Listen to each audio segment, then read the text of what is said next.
Hello, hello. Happy Tuesday, February 3rd, 2026. How was everybody today? Juicy, Russell, Colin, hello. Gary, what's going on over on YouTube? Yeah, a little bit later start today. I had an old industry friend call me up over lunch, and so we were chatting for a little bit, and then I got a late last minute delivery in. Hello, Gabriel. Late last minute Lamy delivery in, so I was kind of in the middle of checking that in, and hiding does this. No, not yet. Not yet. I mean, they're out in the open. I mean, that's maybe that's the plan, right? They're hiding in plain sight. So anyway, good news. There will be some more repair supplies coming soon. Parker 51 breather tubes, PVC sacks for snorkels. And I got something I can't tell you yet. I should be getting about March, that I've been waiting on for about 5 years now. I can't wait to tell that story, but I hate to tease you with it, but that's all I can tell you, because if I tell you it's coming, it's not coming. That's kind of how it's going to end up working, right? You need Dr. G to do lighter bottles, lighter weight, smaller bottles. I mean, you'll cook through that stuff pretty quick, though. That's the thing. You start using it for more than just. I mean, if you only use it for blackening hard rubber, and you can make it last a long time. But you start using it for ink and things like that. I mean, there is no way this cap would have gotten this clean without it. I don't believe any amount of soaking would have gotten that clean. Or deal with Pendragons. Well, they don't want to ship it over to the UK either. There's no way they're going to do that. I can't speak for them, but I know the guys, and yeah, the postage would be ridiculous. Yeah, I get it. I have to, in order for me to get the best rate, I get it in the gallon, by the gallon, and I bottle it myself. So I get multiple gallons, and then they send me boxes of empty bottles with labels, and then I just do it myself.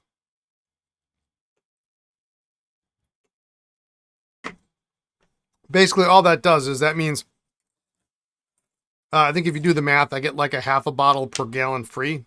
So that covers my usage here on the stream. And that's about it. So,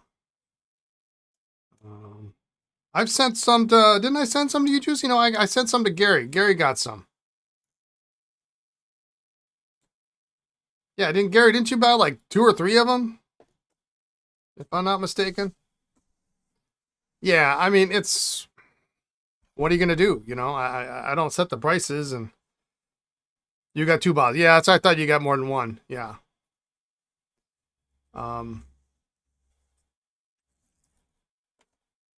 It's pricey. I get it. It's, it's going to cost you $55 to ship it over. It is cool stuff, right? I gotta pour out another bottle for myself, because I'm down to, this is all that's left of my bottle. I mean, my other stuff is pretty dark and dank. So anyway, I am sans coffee today, so I don't know what's going to happen when I run on my soda. It could get pretty ugly in here pretty quick. Let's see, what's agenda for today? Agenda for today, we are going to finish up this mix of pens that we started yesterday. Yeah, you buy a number, it kind of justifies the cost. I mean, it is what it is. Or you just come over to the U.S. and take it back home. You probably never get on the plane with it though, that's for sure. Anyway, we got a couple of deltas to put together. We got a platinum to test, a duofold, an OMAS, and then the rest I'm getting in touch with manufacturers to see if we can get them done. Maybe they can help us out with these guys with the repair parts and things like that. So we got that, and then what we might do. Well, I've got a touchdown desk pen that came in today that I want to start on. And there's probably a couple pens in this other consignment batch that I know I need to at least look at. So that's kind of the agenda for today. I'm trying to think if there's any other interesting news. I got nothing. This is hilarious, right? So my top is nice and epoxied on, but of course it doesn't spin. So it's kind of the handle doesn't rotate anymore. So it is what it is. At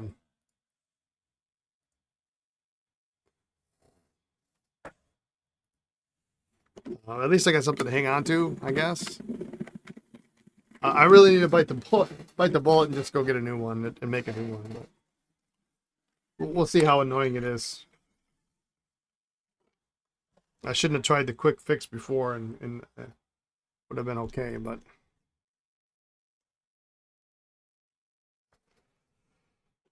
All right, this almost actually does fill, so.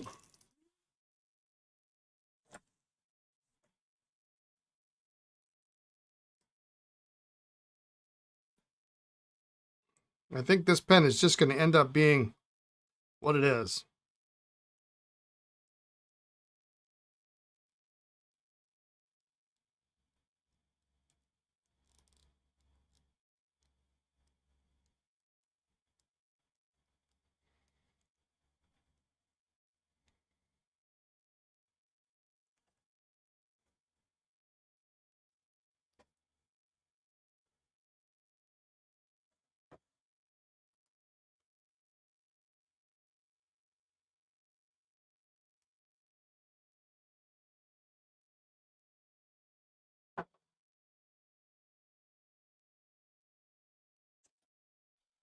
The inside might just fit a new one. Yeah, that's true. That's true. Yeah.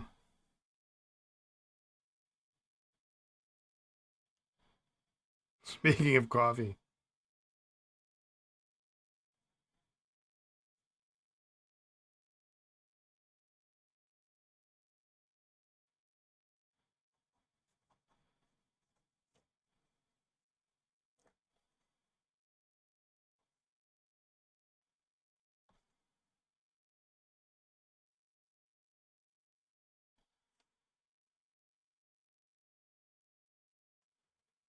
Yeah, so that works.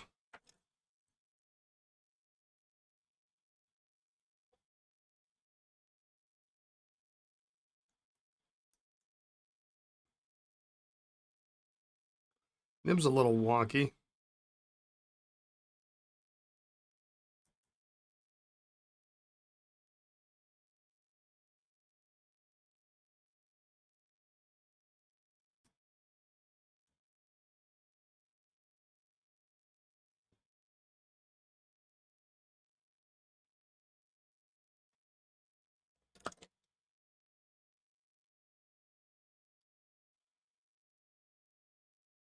There we go.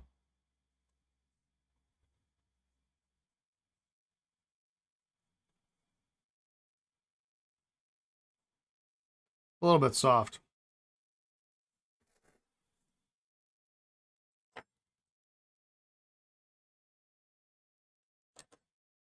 But it works. Wrong cap.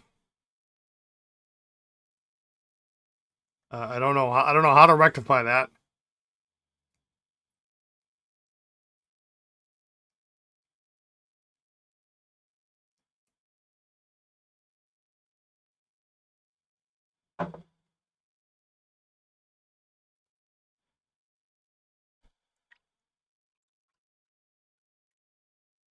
Yeah, 3 dots on a Parker is first quarter. Then they take away, then they ground down 1 dot on the die every year.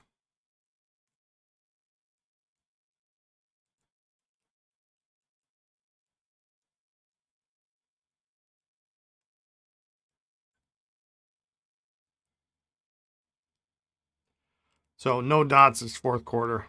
1 dot is third. 2 is 2. 3 is 1.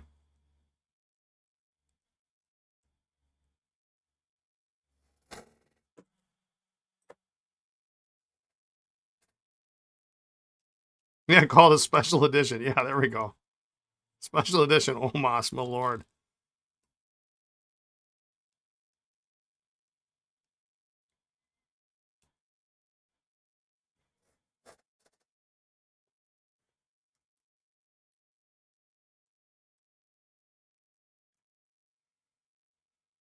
Your crescent filler arrived. Your shirt's a 20p. It says a military clip. It has a standard pocket clip. Is it so the military clip? Oh, I don't have any ink in here anymore. The standard pocket clip you can grab at the top, squeeze and put it in your pocket.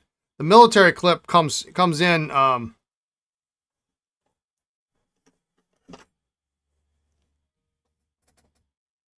is real short. So if this is your cap,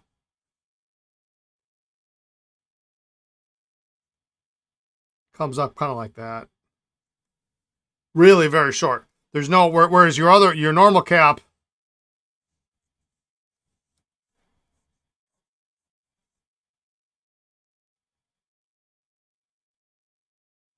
kind of comes like this, and then you press down on the top. You can see that. There's a little spring action here, and you press down on this to get this part to come up, whereas the military clip is very short.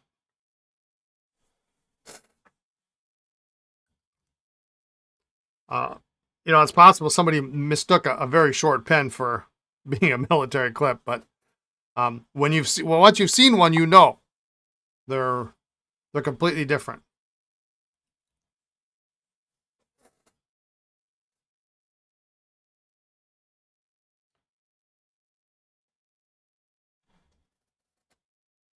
Common sense would be 1 dot first quarter. Yeah, well, again, the reasoning is the die that they used, they just ground off the dot every quarter.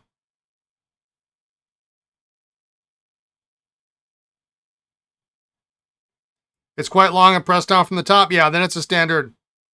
It is a standard clip. It's not a military clip. Military clip would command a premium, and it's different. The Conklin military clip is different than the Schaefer military clip. They are not anywhere remotely the same.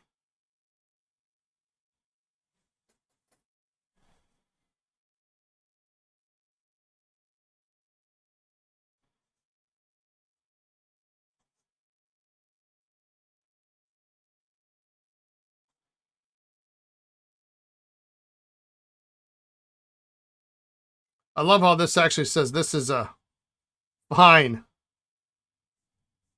nib on the feed. It's more like a broad, wet medium. Really nice, actually.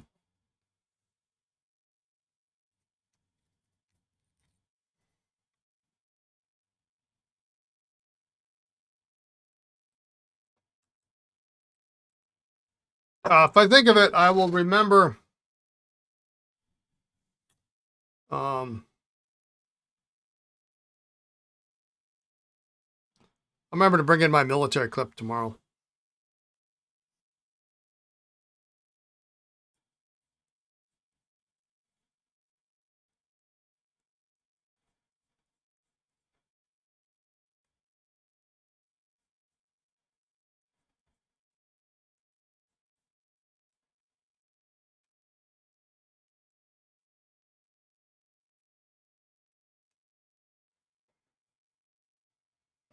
I think I need a nib on mine, if I'm not mistaken. I think it's a 30.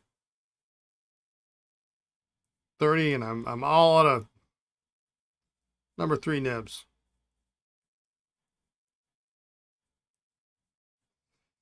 And I didn't bring my Conklin book with me today. I'm trying to think if they actually show a military clip in there anywhere. If they did, it escaped me.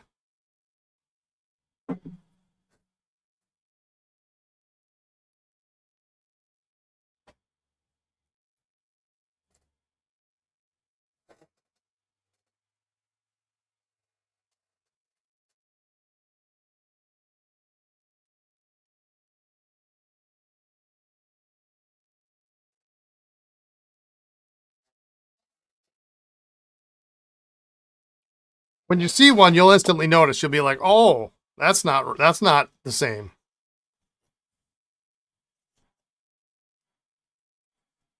I'm trying to think where I got mine. Don't remember.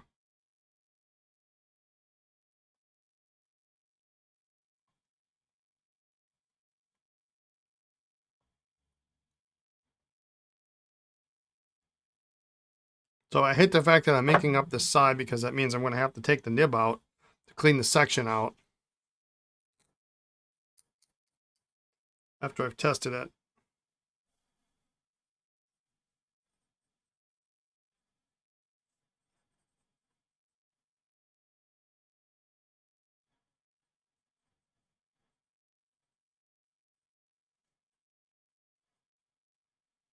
Yeah, it's a nice nib.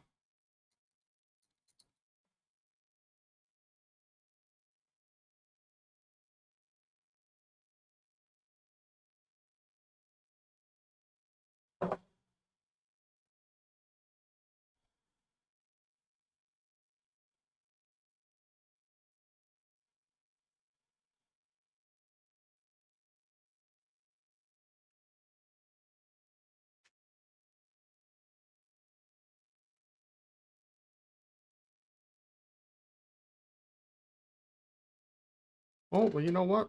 I was able to flush all the ink out.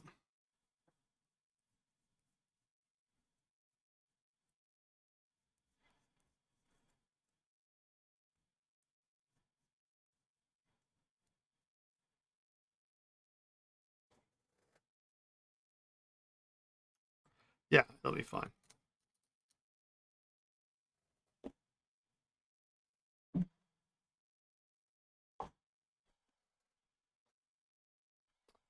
All right, I think on these guys, once we test it, I'm going to seal the section.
That's a nice nib on this Delta. Holy cow.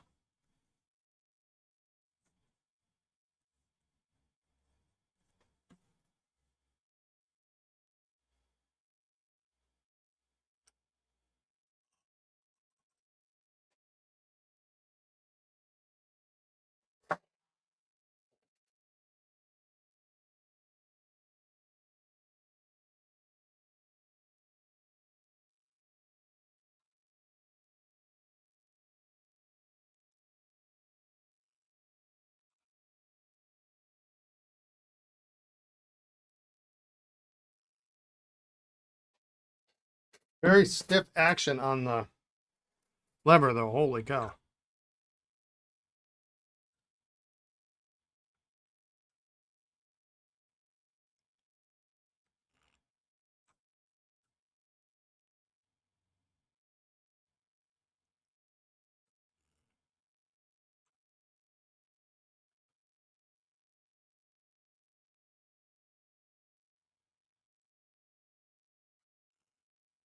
You're able to get your Model H done.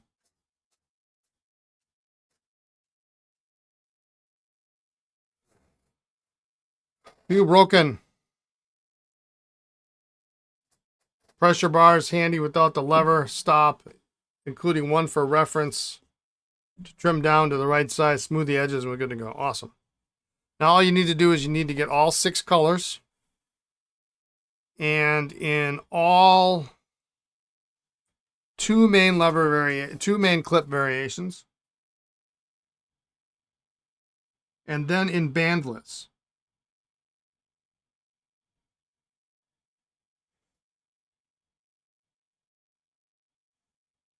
Turning at your dad, hanging on to broken parts. Yeah, I mean, you never know when you're going to need them. Now, this section is really pretty tight, so I don't think I need to do anything with that.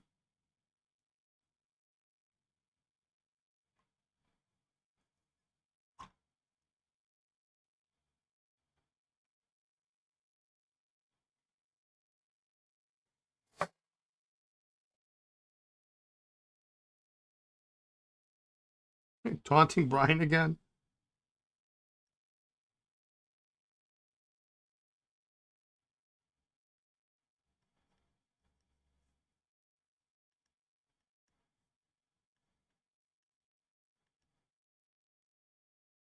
It's a loud nib.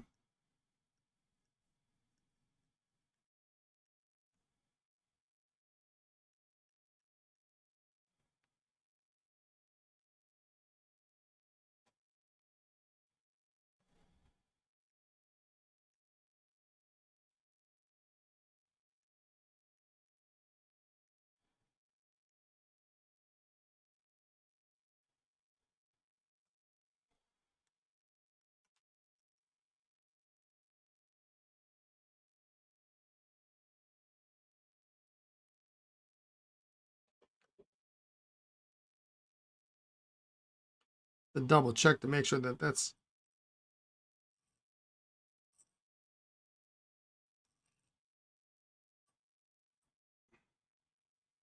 all the way.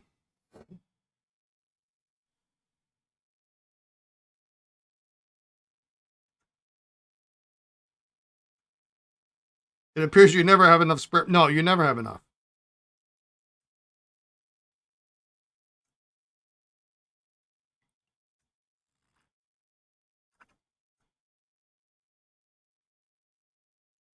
And the thing is, by the time you have a part that's become a pen that's become a part, you've got nothing invested in it. You might as well keep it.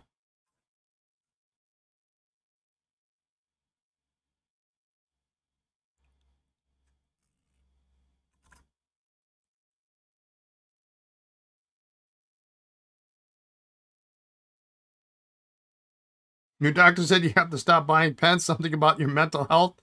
I think she said, whatever, I fired her. She's a doctor. What does she know about pens? She can't even write legibly. Yeah.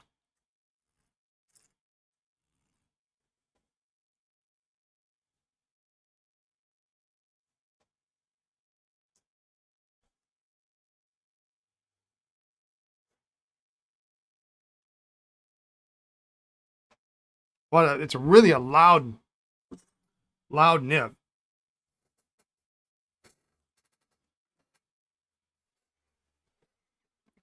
All right, we'll see how this is going to work. I'm going to hate this. I'm going to end up having to go get a...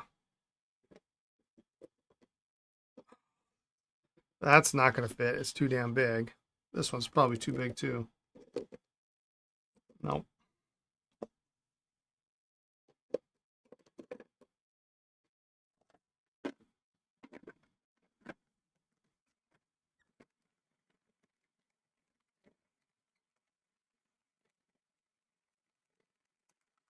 I just...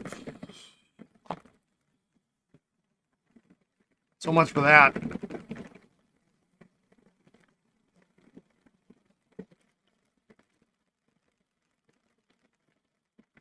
I'm going to tell Lisa she's got to go to the home goods store, and she's just going to go, woohoo!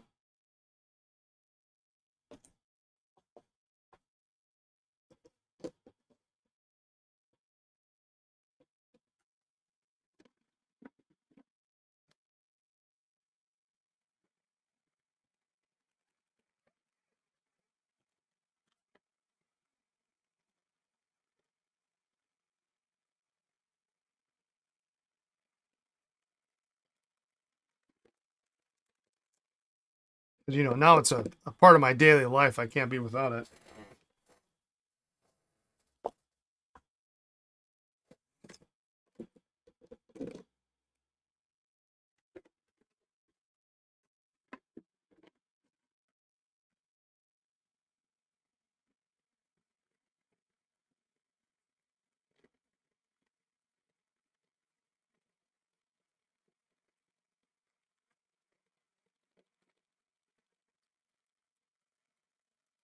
Order the nib pliers from Dale. They're en route. Great. You just got to be careful with them, though. I mean, my word of warning is, you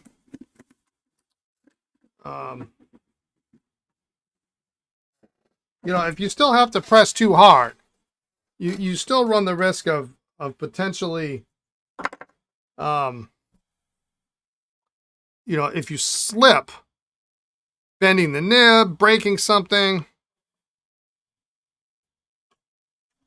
So just be careful.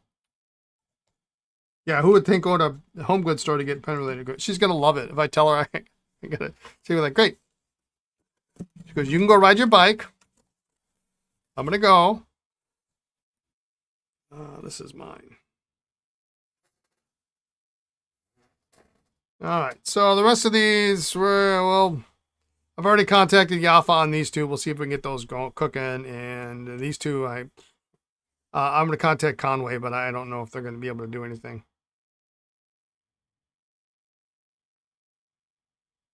Maybe they will. We'll see. All right. So those are, I'm going to set those aside for now. Those are good.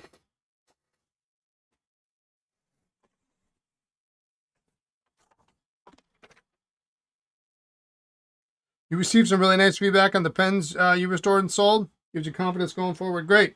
Did you sell that one that I liked? I hope you did.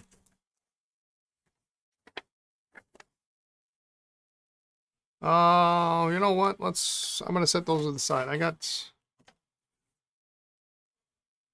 a new pen in today. I just want to get this fired up and cooking.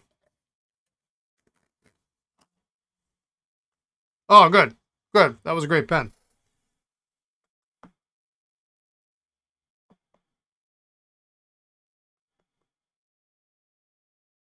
Does it matter how you position the pen tubes in the salad spinner? You want to position them. Ideally, you want to position them as close to the wall as possible, but you do have to allow. You've got to allow some room if you have a thinner barrel pen that might slide forward and hit this. So you don't want this to be here. You know, it needs to be kind of close to the outside rim. This one is probably slipped a little bit. But in other words, you know, I've got two. If I get another one, I probably might do. I might do two of these plus this one so that I could clean two at the same time. That might be kind of interesting. And maybe a different size, maybe. I don't know.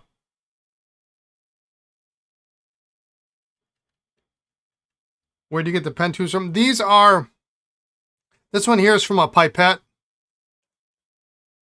And this one here, yeah, and you got to think about the clearance for getting the pen in the holder, you know, because if you got something that's big, this is a fairly small one. This one is almost, you know, I've got to kind of come at it at an angle and it doesn't fit. So, you know, I really need a bigger, but these are USB part. Nah, need that. That's one more electric appliance I got to make sure I got to plug in.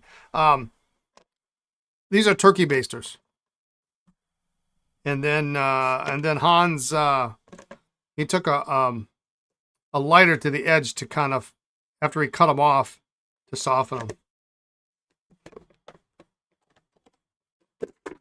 So I might get a bigger one. But yeah, I can't continue to operate like that under these conditions. Well, this came right off.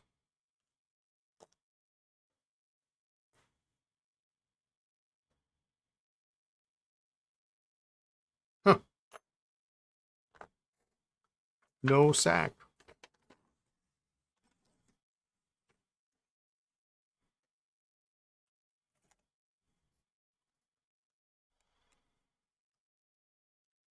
He's got sealed a turkey baster and for Thanksgiving.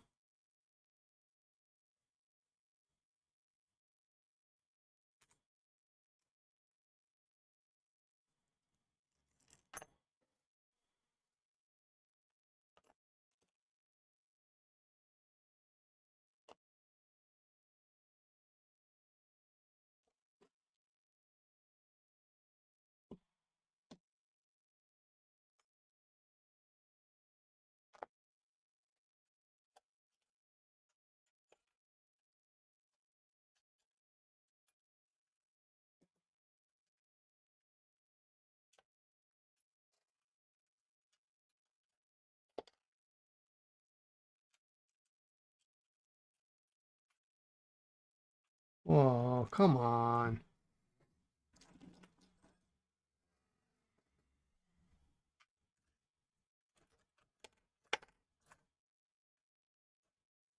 I don't know where my little tiny screwdriver is. Oh, there it is. It's so small it fell.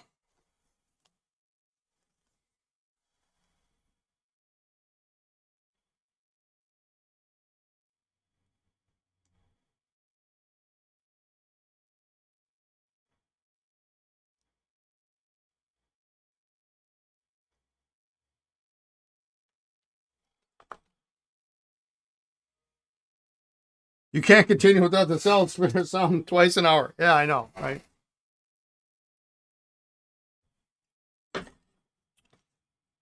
I hear you.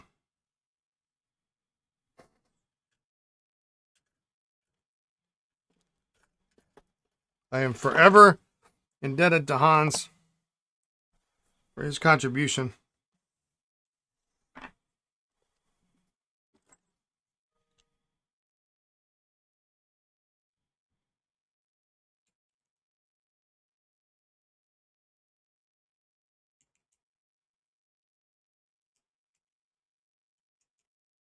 I've got to see this nib inspection camera.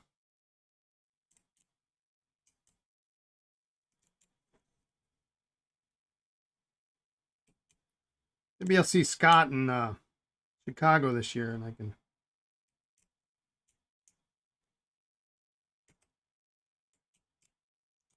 take a look at it.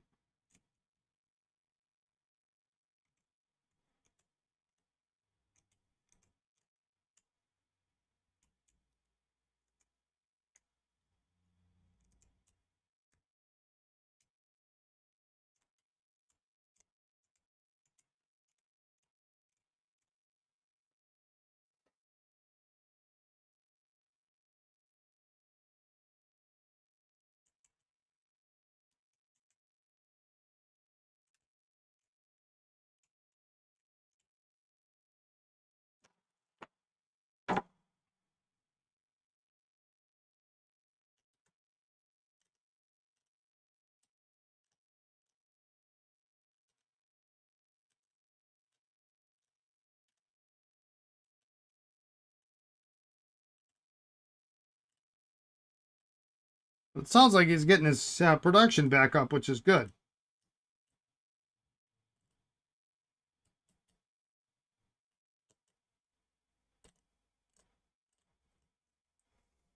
Which means maybe there'll be some wholesale operations possibilities for me, which would be great.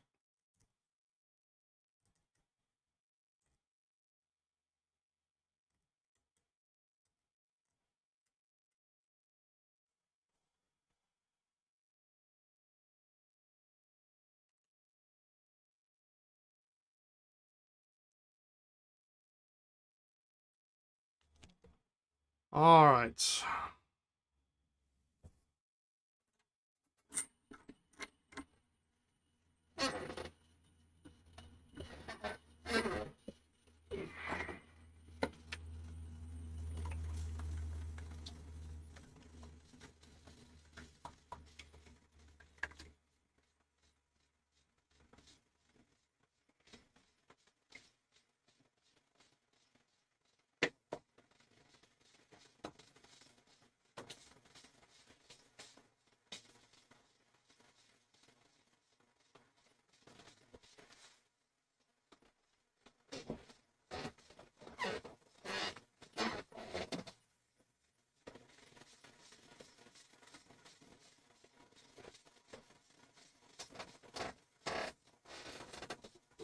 Let's see. Hang tight. I'm gonna move this out of the way here.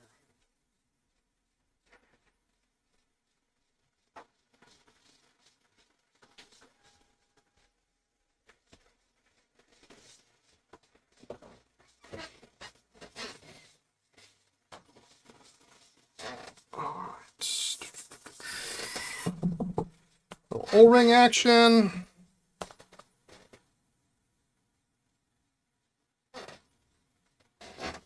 There is no sack in here whatsoever.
Get a different O-ring.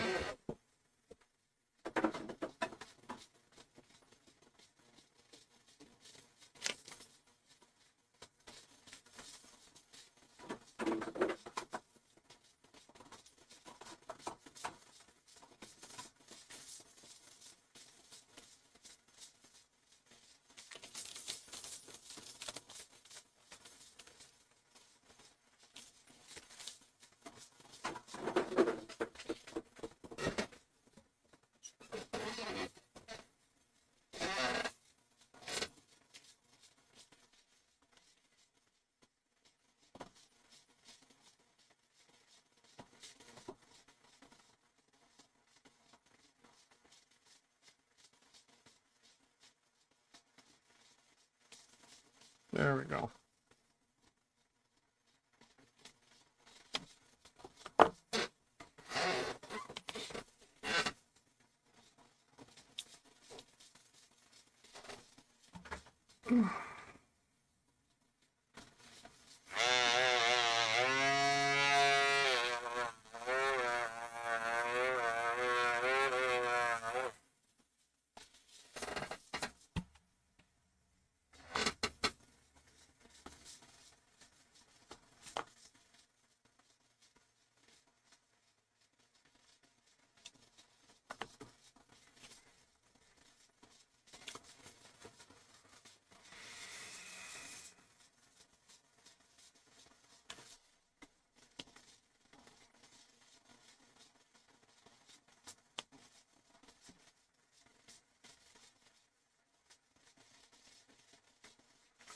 Hypothetically, would you be interested in a bottle of Parker Penman Sapphire if the deal was okay? Me, personally? Probably not. Only because I don't really care all that much about it, but Lisa used to like it. But she's not really interested anymore. In fact, we actually had a couple bottles of it. I think we had 3 bottles of Penman Sapphire. And we sold it at the end of 24. 3 or 4. I know I had a couple that were like, and actually it worked out because there was a couple that were like a third full, a half full, and you know, it was still kind of expensive, but it worked out for somebody who maybe, if you didn't want to spend $120 on a bottle,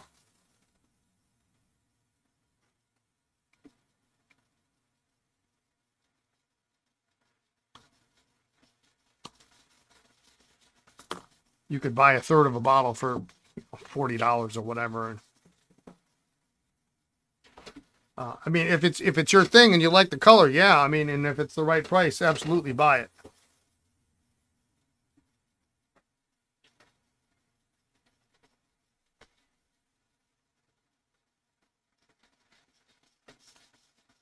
Why is that ink so expensive? Yeah, because number one, you can't get it anymore. I mean, it's been discontinued for decades. And it is a really very nice, a very nice blue. It's really kind of the gold standard for nice blue inks.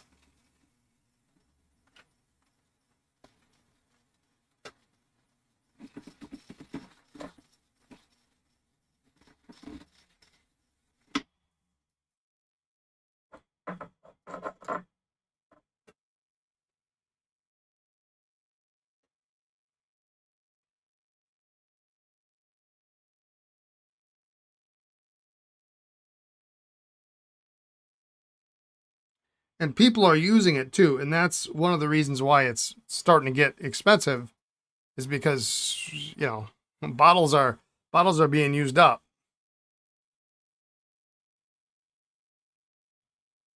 It's strange they don't re-release it. Well,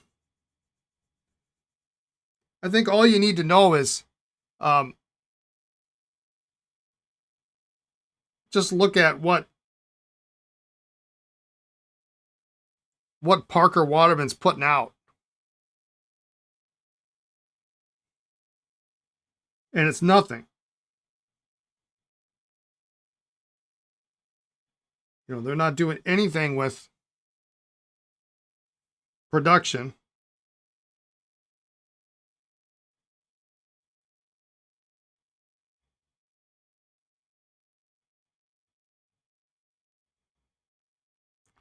Well, I don't like this at all.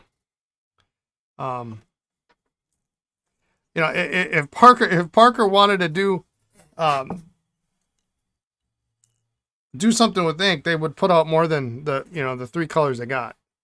And you know, and look at Waterman. They got rid of brown without saying anything to the market.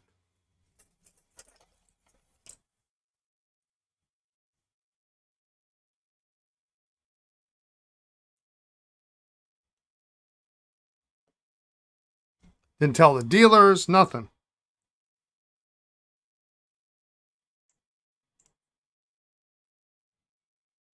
It was just kind of one day, it was no longer there.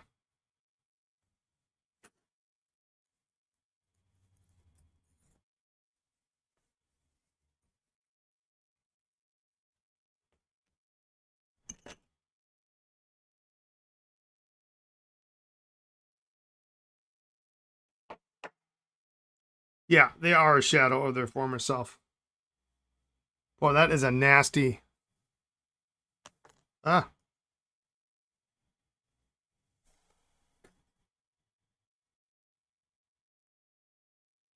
And this is one of those things that maybe an ultrasonic would not have gotten out. Um,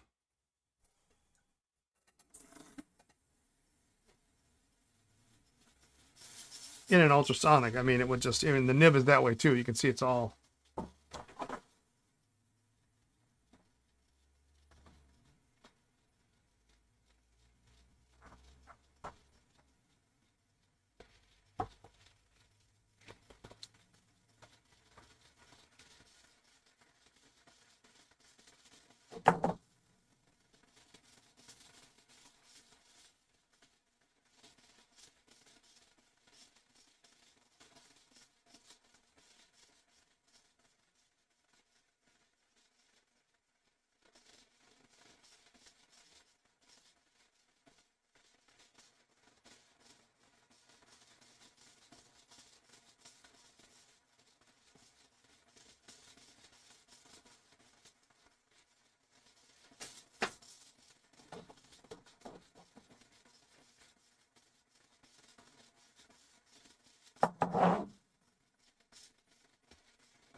Microgloss number 5. Yep, that's what this is.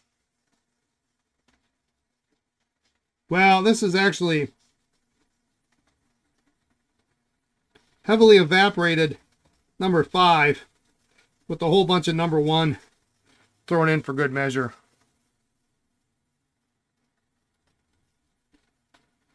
Check this out. Just to make it usable.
And you really want to do Microgloss 5. One's really not gonna, they're not gonna cut the mustard. You love the rag it's got character? Yeah. I've had this particular rag for pushing 20 years now.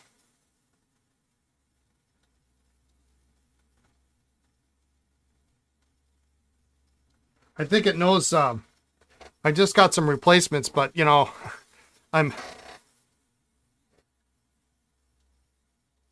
old habits, you know, are hard to break, so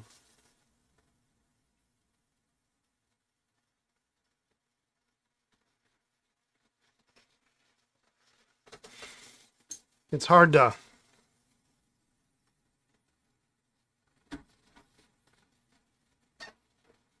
replace them with fresh cloths.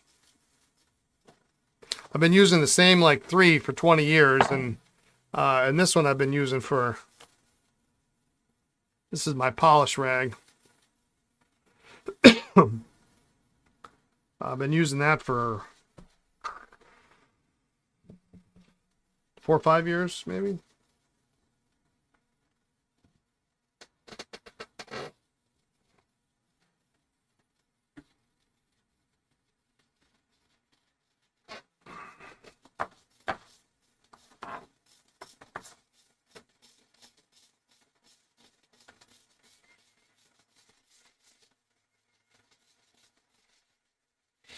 Uh-oh, I just got a email about some pens at an antique mall.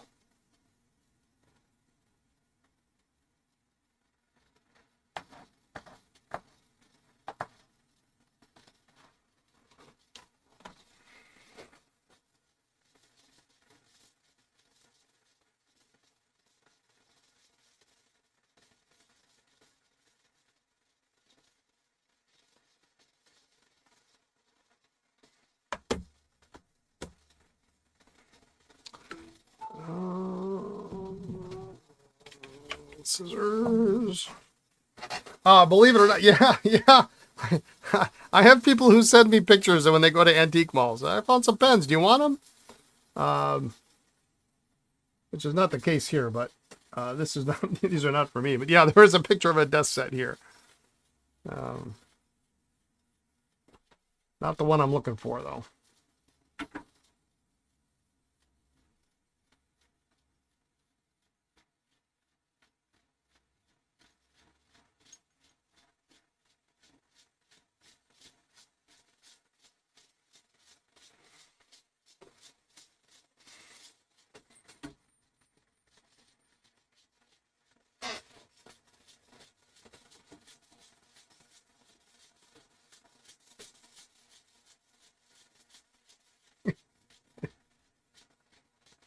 Sorry, I just realized you're probably streaming.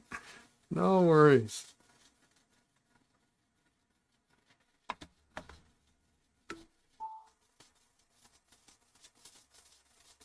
All right. So we can cut this sack.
This lid is getting a little too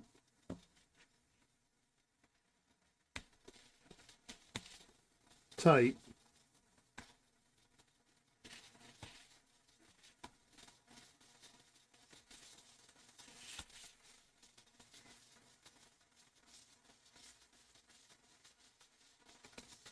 It's one of those things you kind of got to do every once in a while, whether you want to or not.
Three inches of snow in the last 2 hours. Heavy stuff.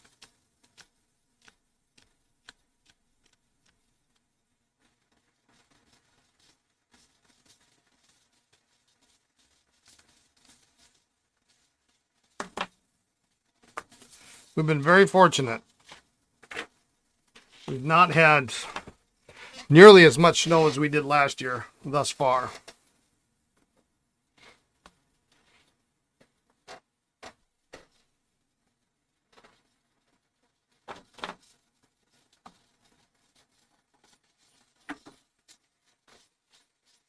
All right, so I've got some pen flush in this little shot glass. And so I use that for feeds and things like that.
box of Arnold's. You know, I have newfound respect for Arnold's. It doesn't mean I want any, but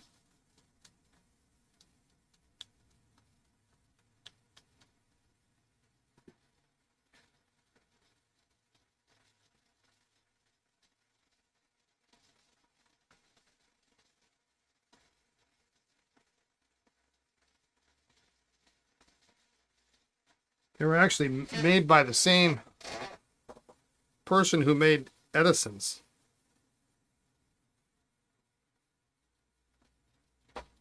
All right, that's pretty clean, but I'm gonna give it just a quick dunk.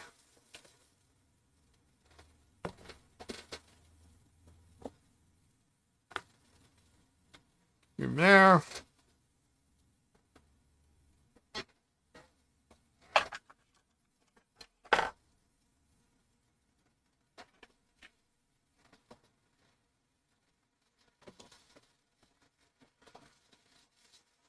Then we can shellac this on, put that together. You're gonna head off on your ride. All right, take it easy. See you tomorrow.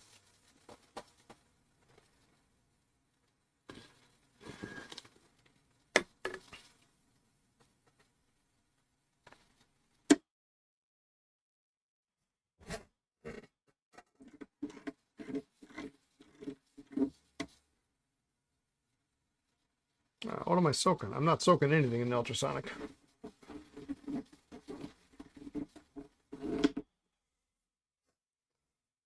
All right.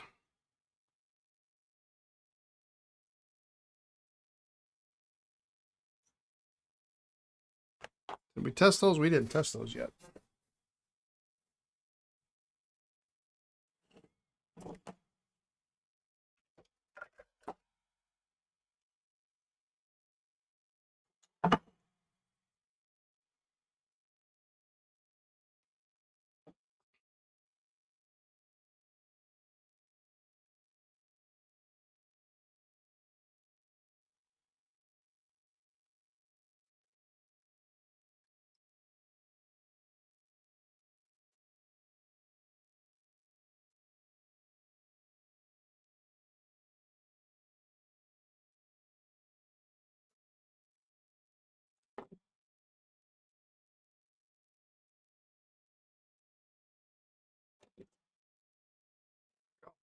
Clean as can be.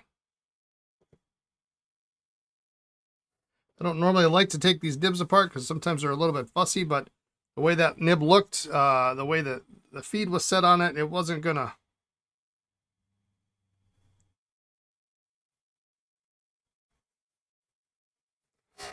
work very well.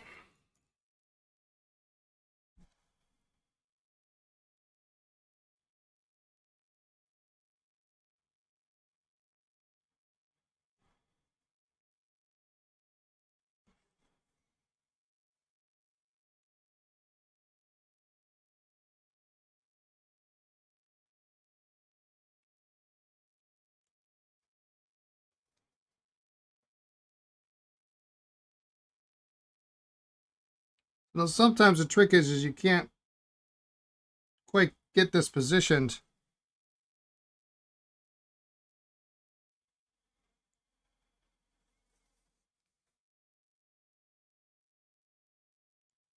Right, so you got to kind of get it in there first, and then you can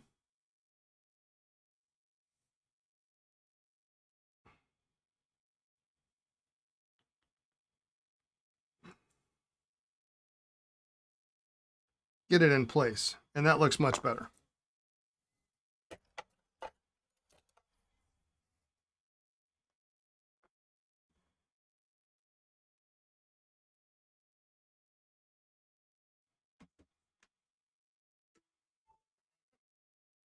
Okay.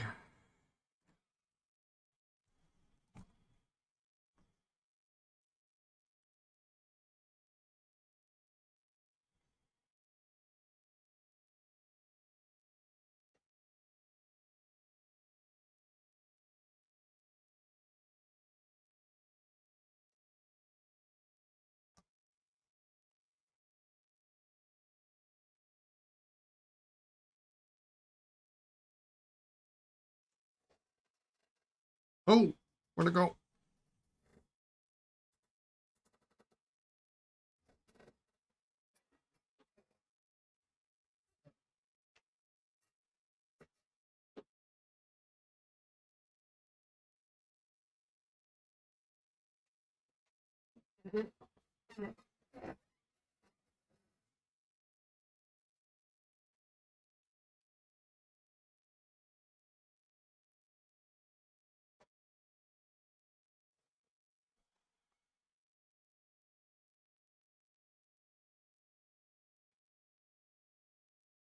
Usually that'll happen when you have too slick of a surface, which is why you always rough it up.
So we're going to watch that, see if it backs off a little bit. Yeah, it doesn't want to stay on there.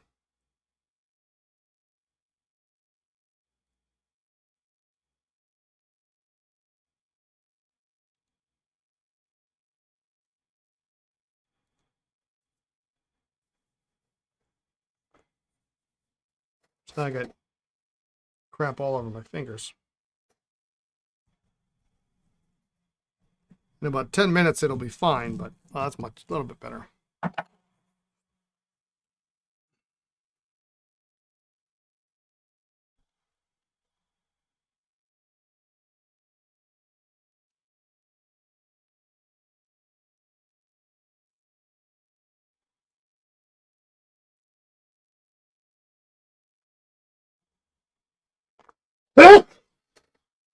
Oh, all right.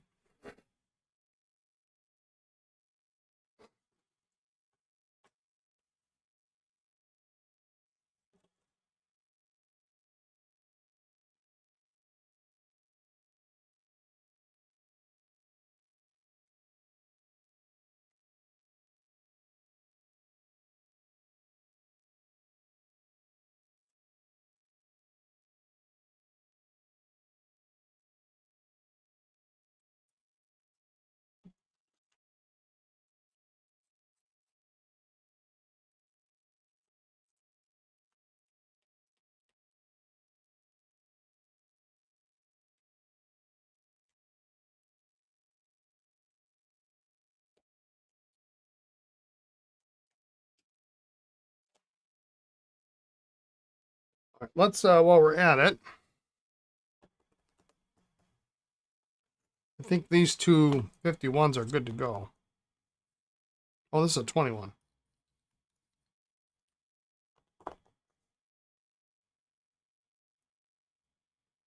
Or was this the one that had the hole in it?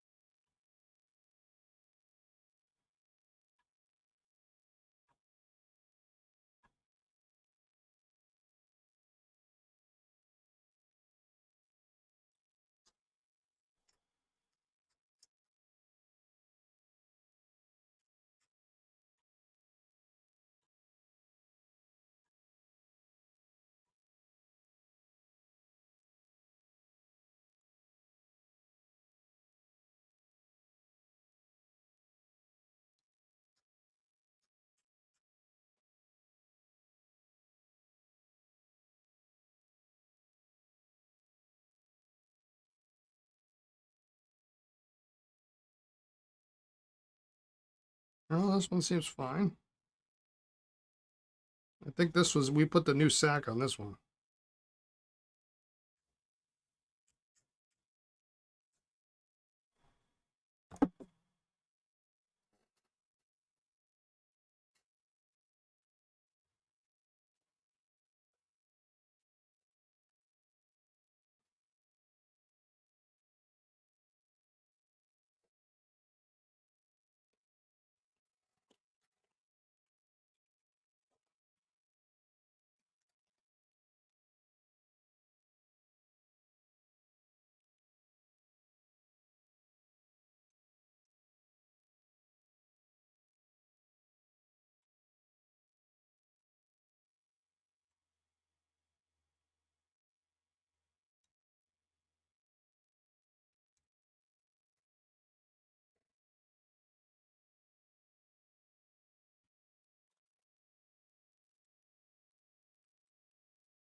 Nice nib. That'll work.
All right, and a 21.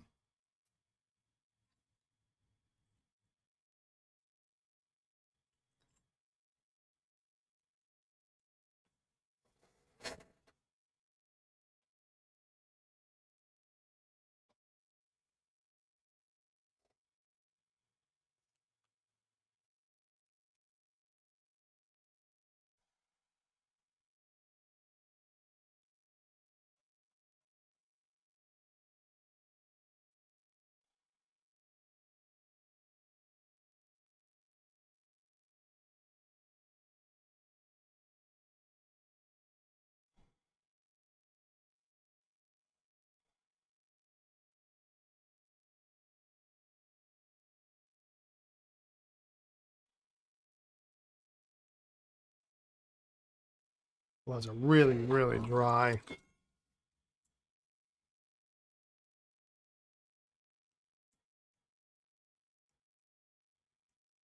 Dry writer.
Can't get them. It's going to be a smooth rider once it.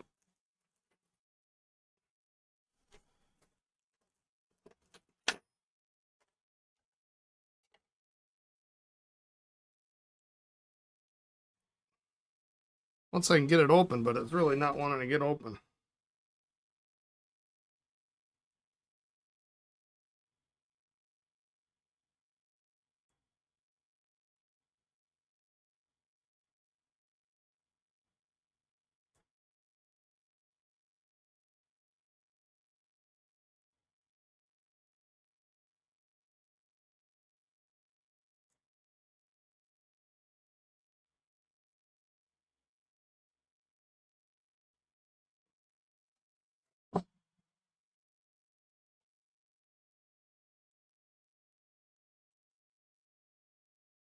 There we go.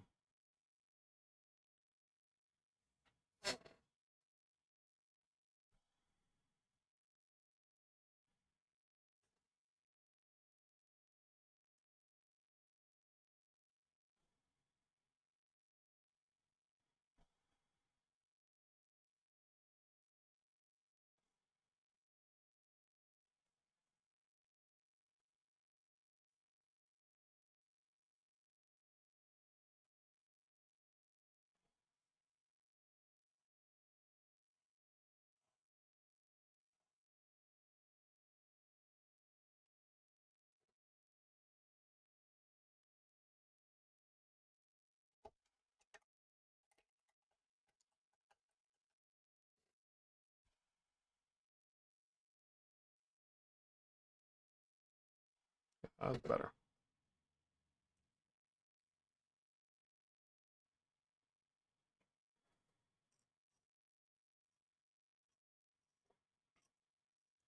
It's those Linda Kennedy pliers.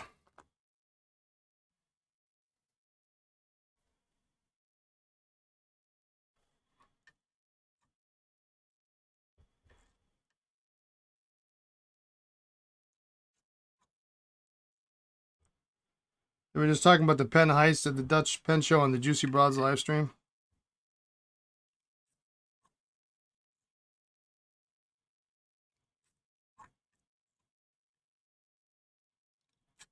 Yeah, it's something to have video footage of it.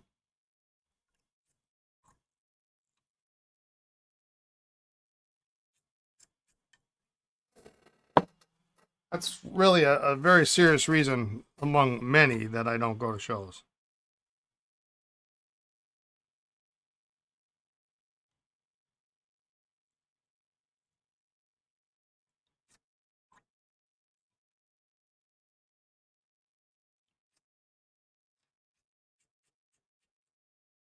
You know, I used to have multiple tens of thousands of dollars of consignment Mach-E.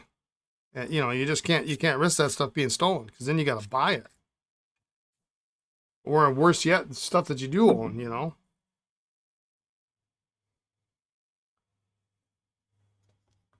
It's bad either way.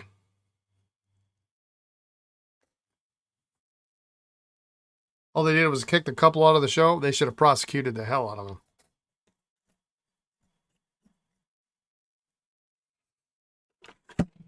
Show organizers should be held to task on that. All right. Let's spin these out. We can seal up this burgundy here.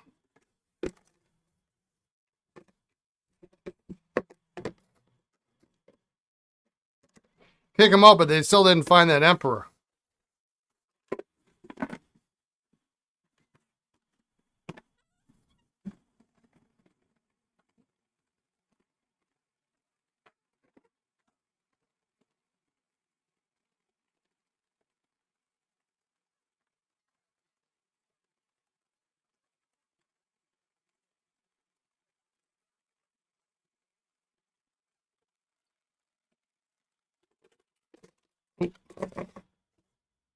Sounded worse than it is.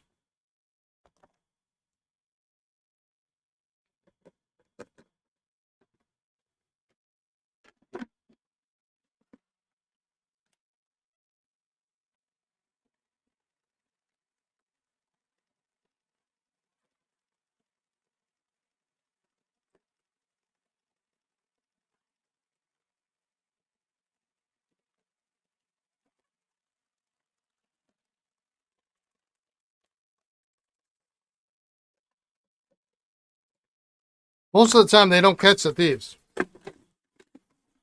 Almost never happens.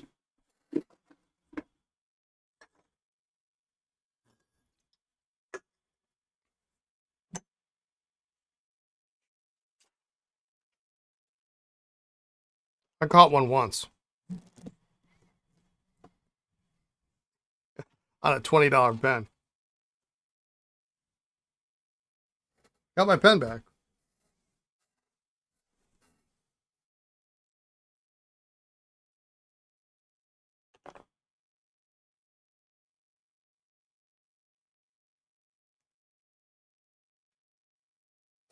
Oh, that was dumb. It just flicked the 51. Oh, there it is.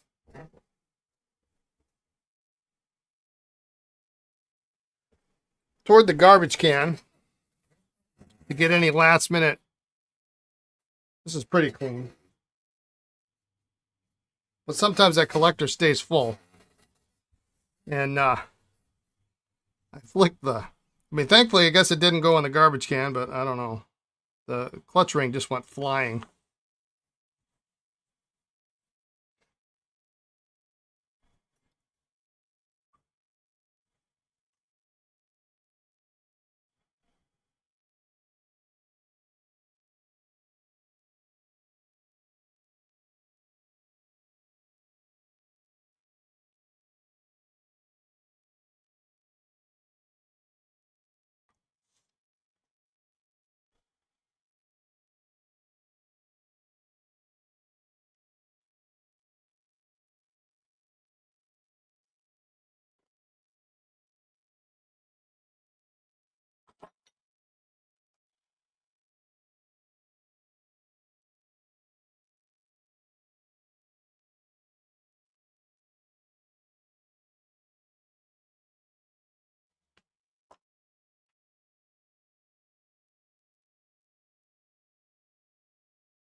All right. Those are good to go. Oh, you got whiteout conditions. I know this sounds crazy, but I miss my snowblower. I love blowing snow. Something fierce.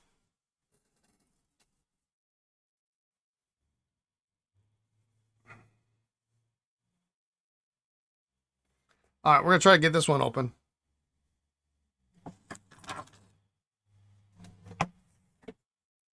Oh yeah, now that your daughter's driving home, yeah. So now you gotta worry.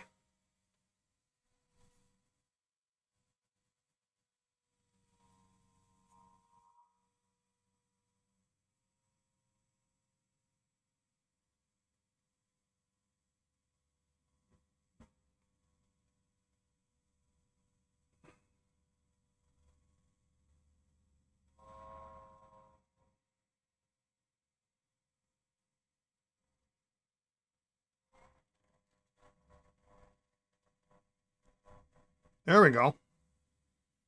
It only took like a week of soaking on this one.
Yeah, I miss blowing the snow. I don't know what it is. You know, it's hard to say it's like peaceful because, you know, you got a lot of noise going on, but usually if you're the one outside blowing snow, nobody else wants to do it. And everybody just leaves you alone. It's kind of nice. It's like solitary for just a little bit of time.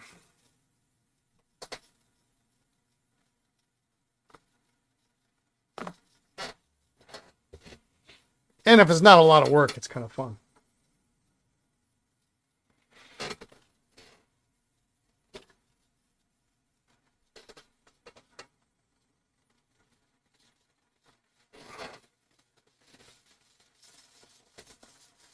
Grand larceny.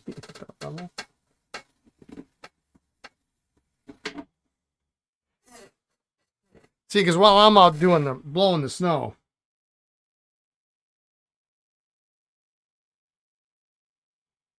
well, that's weird.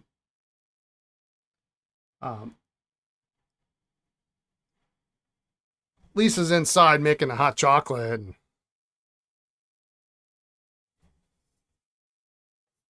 she used to do the front steps, you know, stuff that you can't get the snowblower up, but front steps and the front walkway, you know.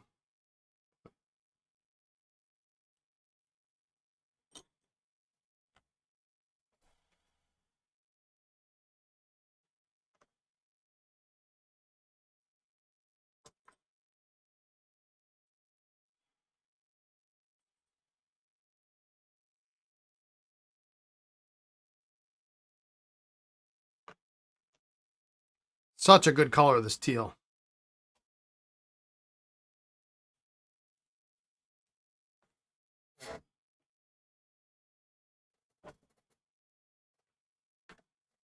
I'm going to throw it in here for a little bit. Sometimes that brightens it up.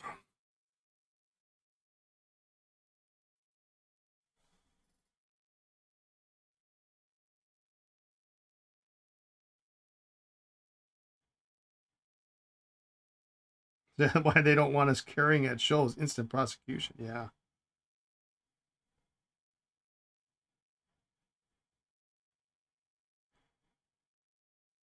Yeah, I hope the dude who stole 14 pens from me in Dallas that one year, I hope he's he or she is enjoying them.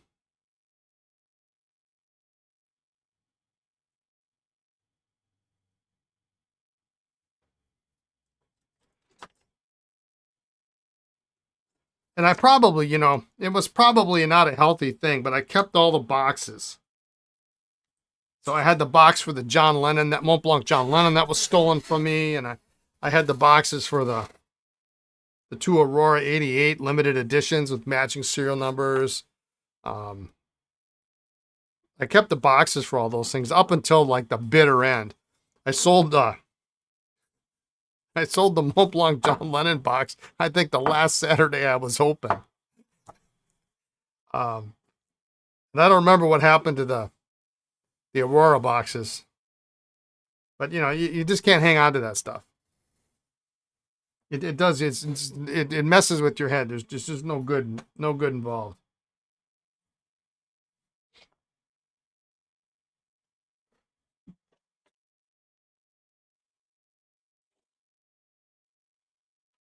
You know, and sometimes you know if they do it while you're at the table. You know, when they stole my 14 pens, nobody was there.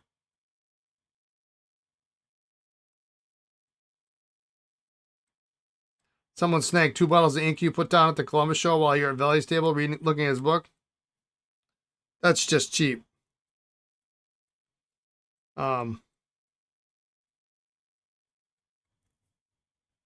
But I had a platinum Azumo stolen one year in Colorado, and I'm pretty certain I know who took it.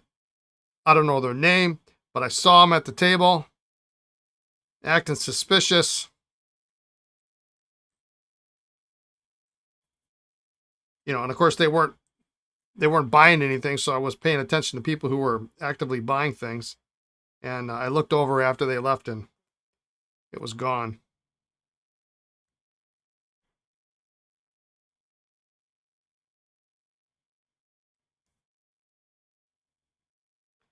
But word gets around pretty quick, though, at shows.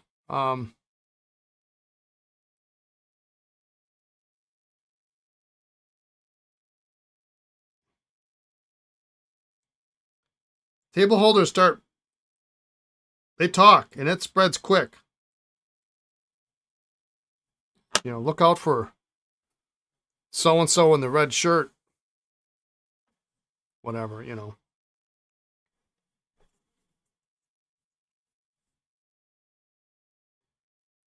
But I haven't seen somebody get, you know, good video like that. That's crazy.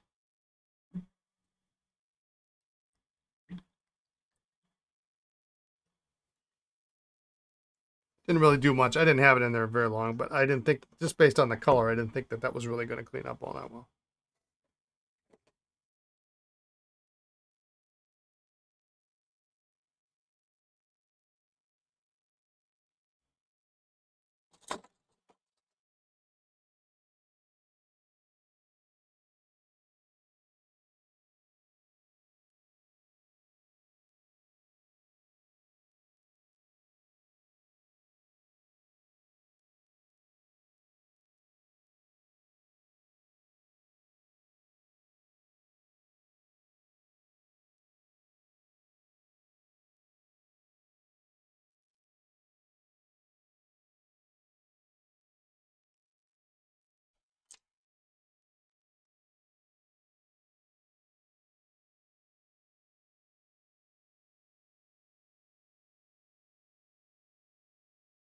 It's a very different 51 nib.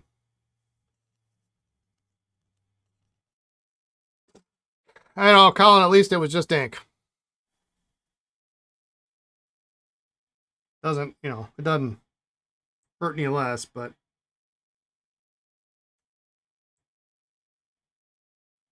could have been a 4-pen case or, you know, 10-pen case or something you set down, and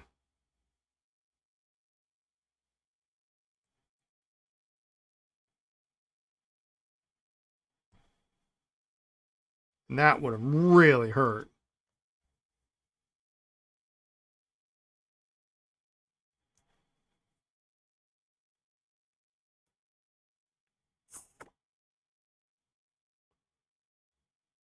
Let's try that again.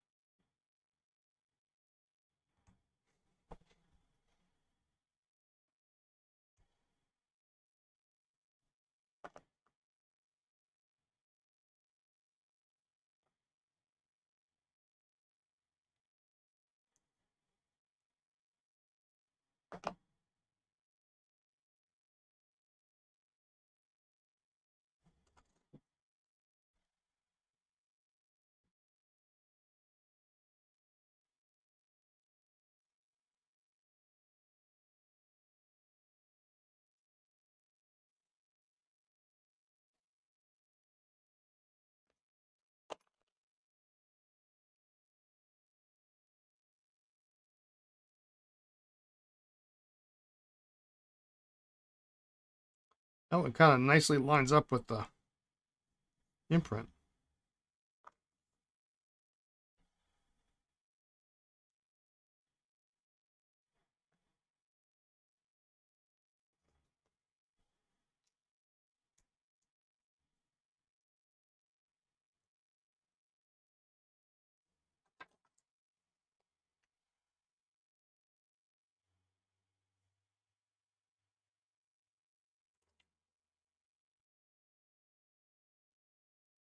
Let's try this.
Wow.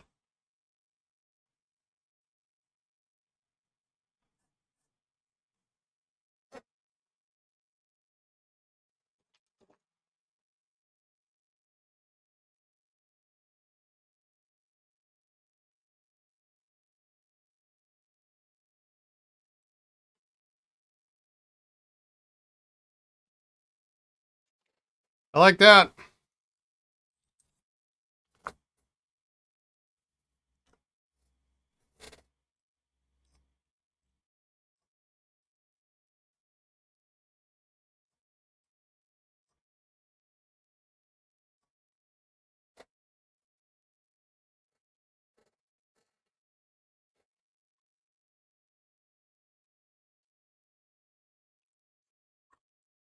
You know, you don't usually hear a lot of stories about theft at pen shows that aren't vendors, you know.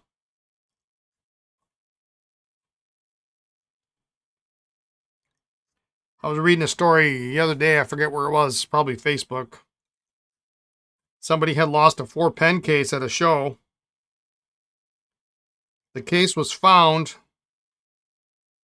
returned, and somebody, I don't understand how this happened. Um,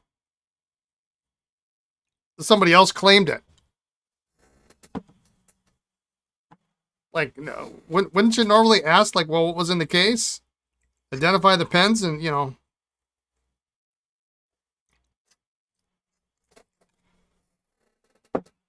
where I wonder if it's not beneficial to maybe have your business card taped into the case or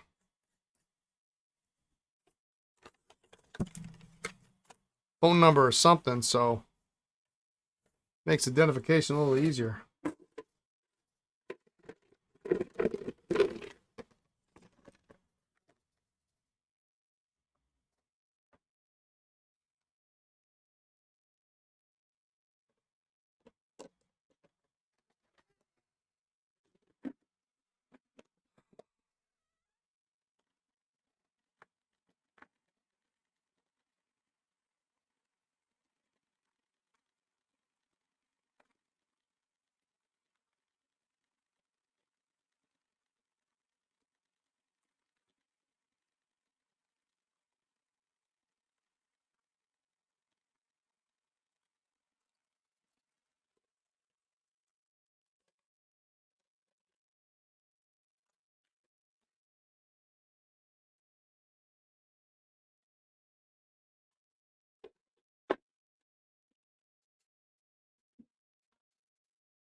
I think it was last year I bought the John Schaefer book.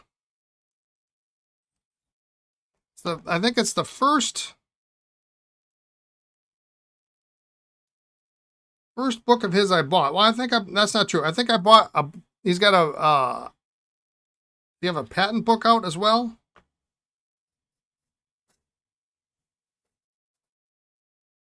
I bought that one. I'm debating on buying the Eversharp book.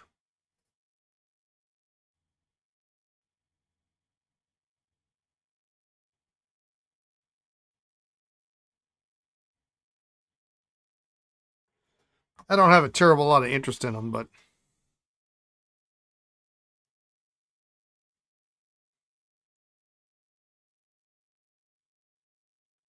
it doesn't mean I won't someday.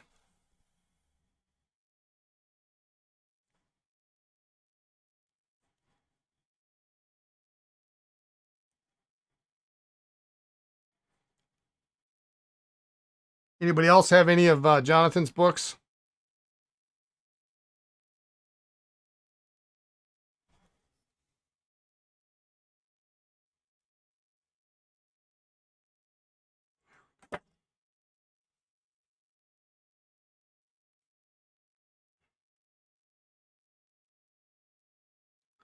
I know he's got the books which are like essentially his his blog.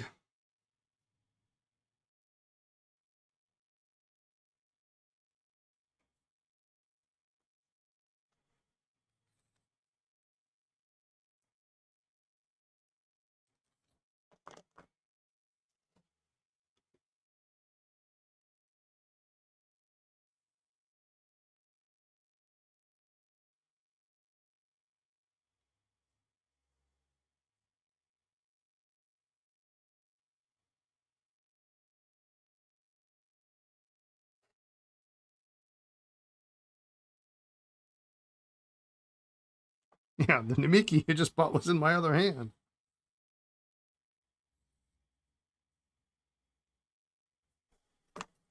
All right, good. Those are done.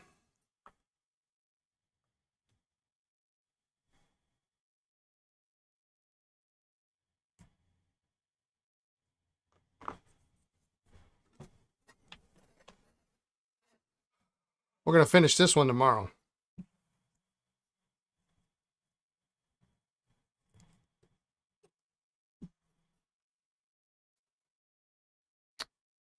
All right. I'm going to get another tray so I can put those in it. I'll be right back.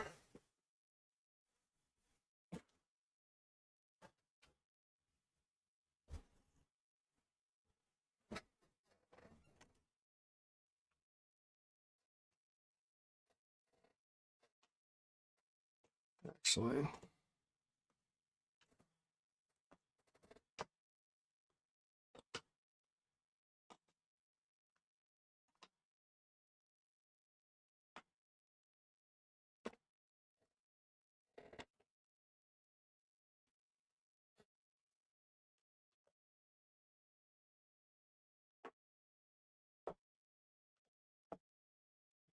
those.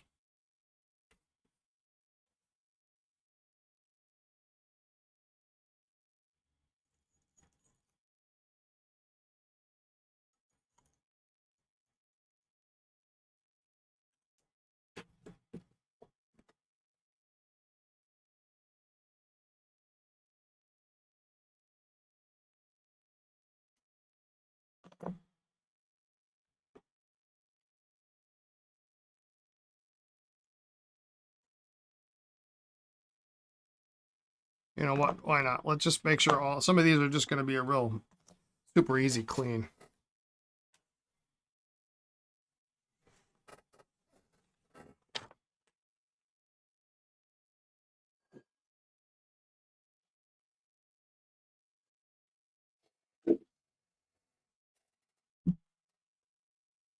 All right, so we got a couple Skylines. This guy's a mess.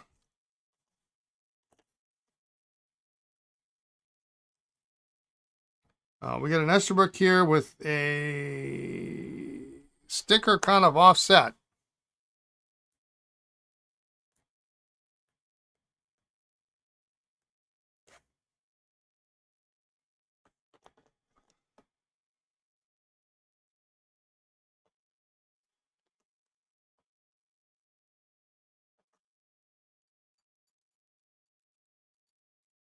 A couple of these we're just going to flush.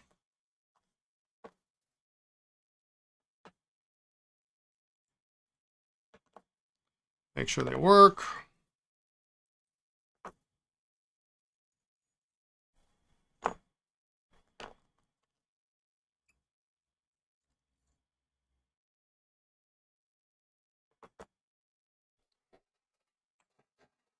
Boy, things are quiet over on the Twitch side today. Is there anybody watching?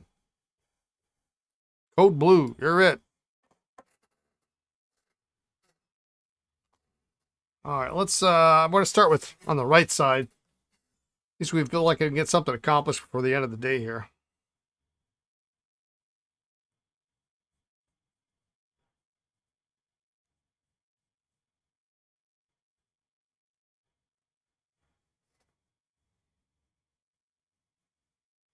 Mm.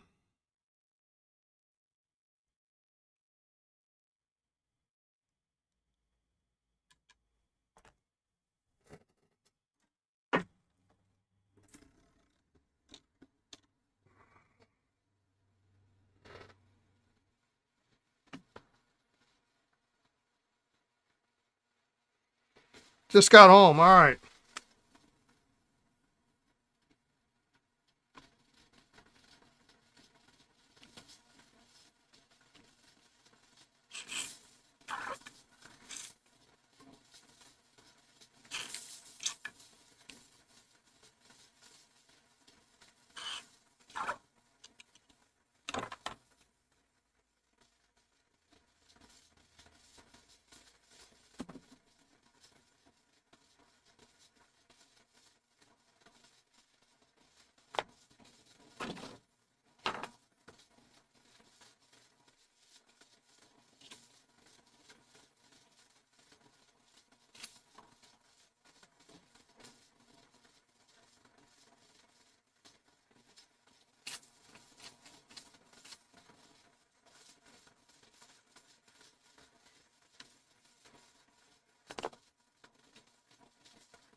I think that's actually pretty good, but we'll let it soak in there.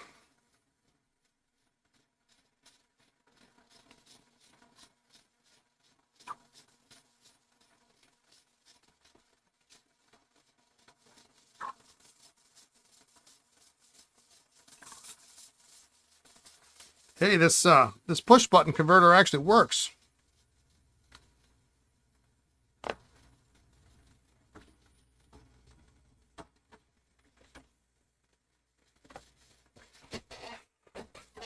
Those just need a quick soak and those will be done. This one I'm most worried about because the sack in this converter doesn't look so great.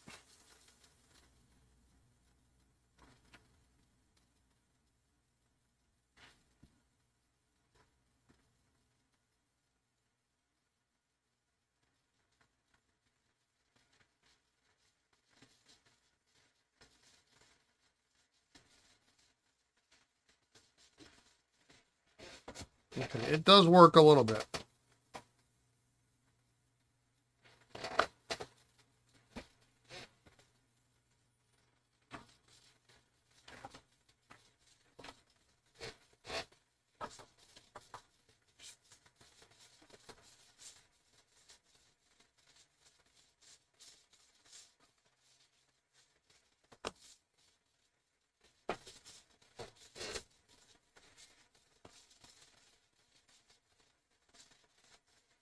I guess it's just undersized for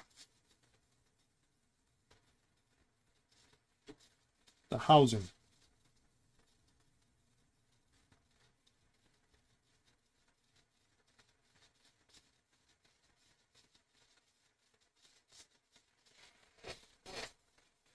Well, that's good because I'm a little worried about that pen not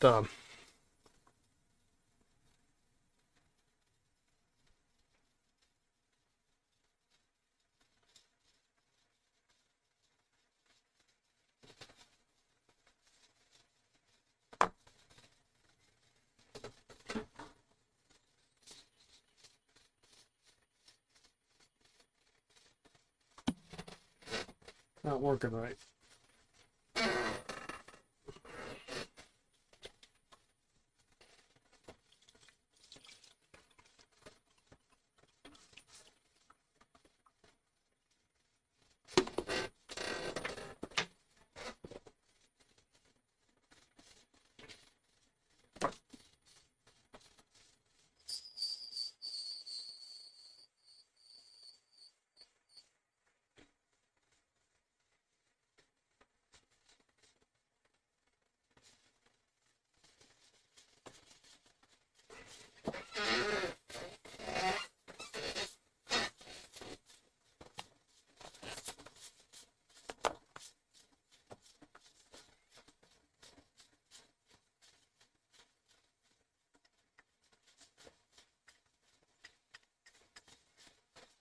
You bought the Eversharp book and the AutoPoint book. How do you like the Eversharp book, Colin?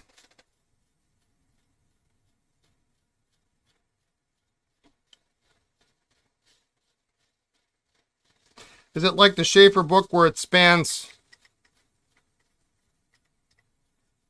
the Eversharp era and not just the early pencils that everybody sees and nobody wants?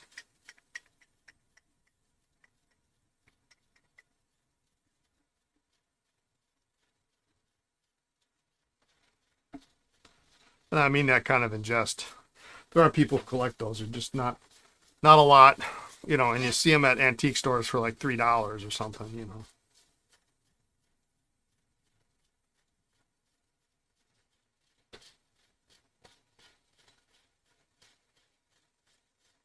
I do have a super cool auto point that I'm taking to Baltimore for someone. It's got what looks, I'm sure it's not, but it's got what looks like a diamond actually inset in the barrel.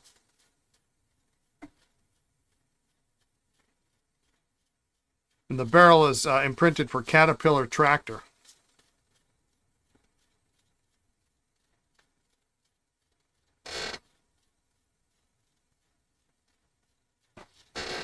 It's one of those double-ended auto points.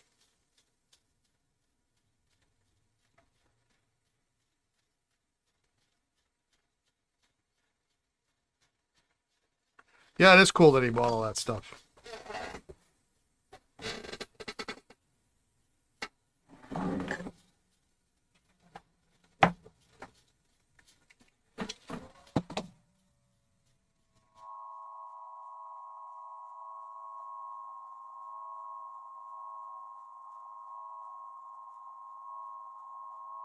I can't imagine there's a lot of people that want to buy that name.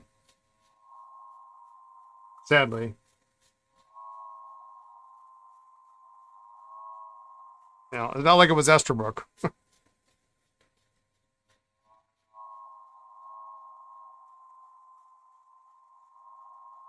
Conklin or whatever, you know.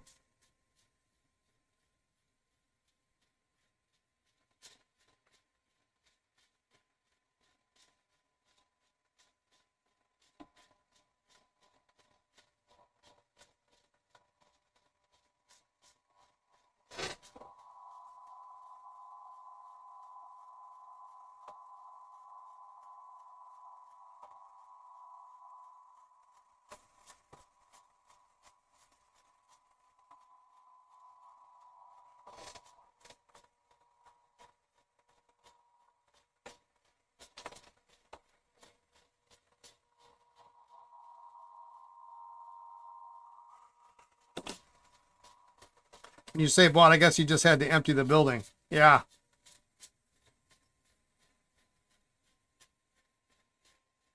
Can you imagine?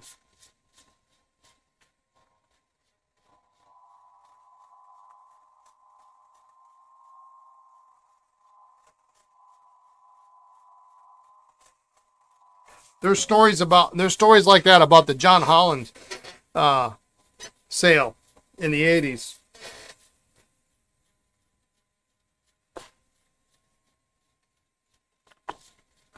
You know, and that's where my Holland picture came from.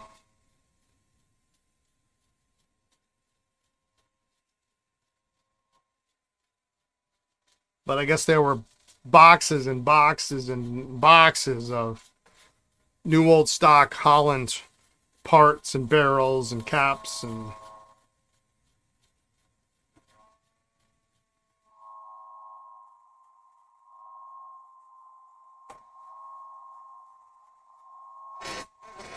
all right.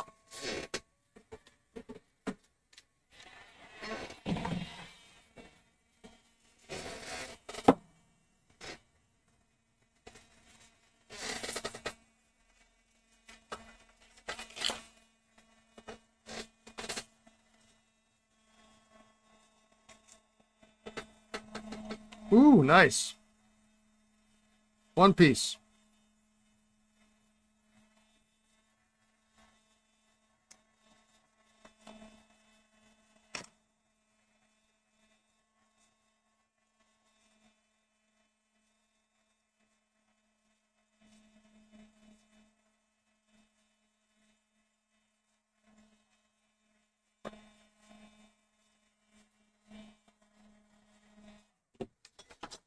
Same here. This is like shoe leather. I mean, it's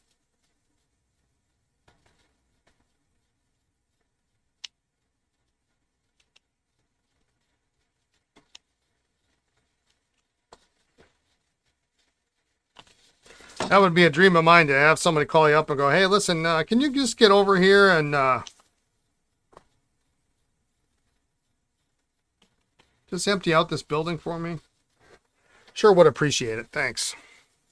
All right, so I'm missing a breather tube.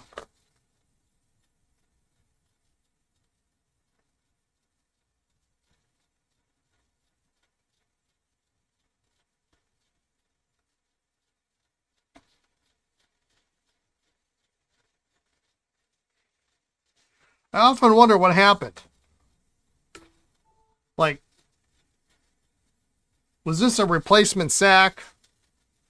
And when the person before me replaced this, the breather tube broke, so they just they didn't bother replacing it. They just, you know, well, whatever.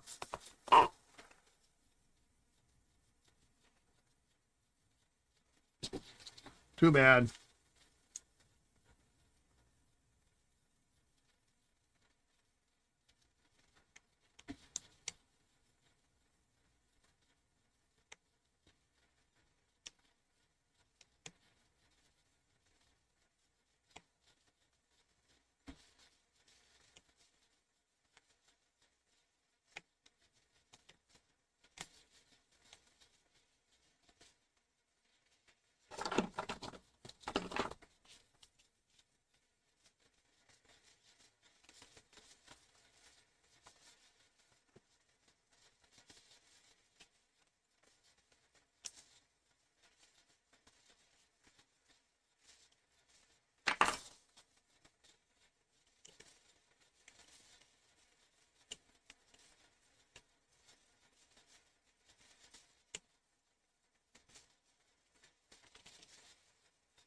As you can tell, you can see all the sheen, the red, it's probably blue ink. Yeah, blue on the top.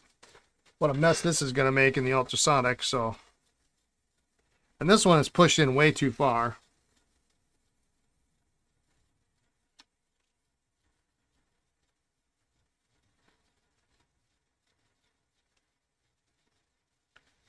So once it's soaked some of that out, we'll have to knock it out and reset it.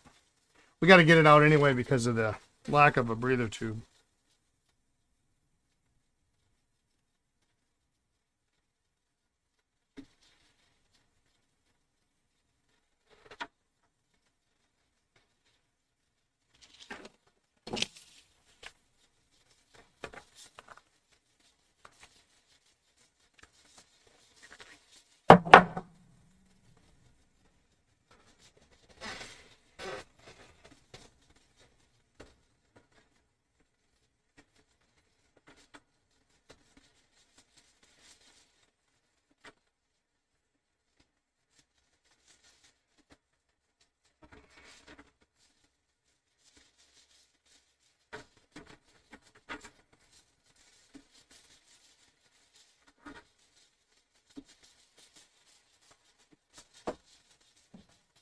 All types of models. Okay.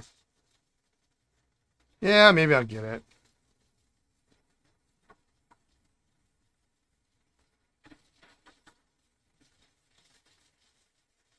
It's like one brand that never really interested me.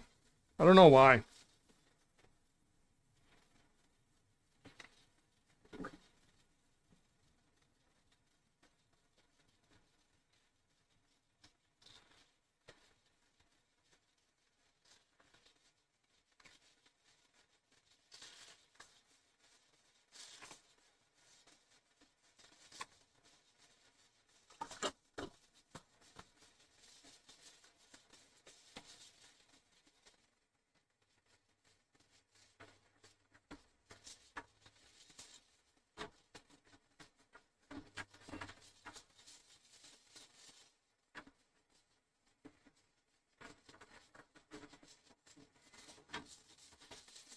Well, I'm trying to find a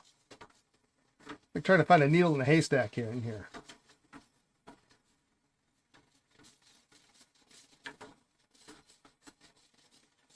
There we go. Keep picking up the same pens.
It's a little bit of a bend here in the nib.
Drop that breather tube in there, get that cleaned up.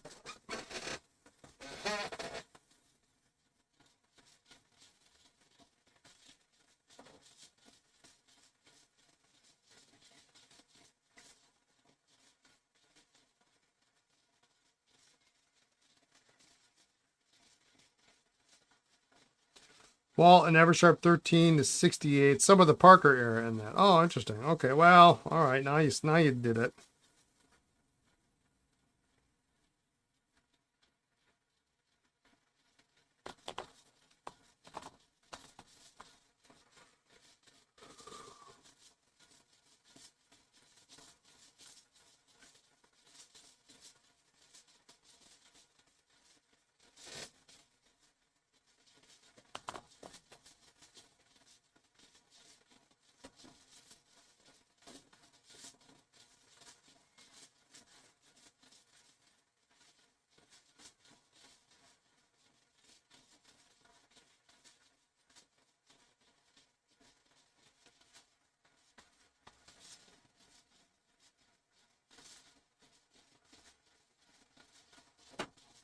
Does it talk about Parker using Esterbrook pencil mechanisms?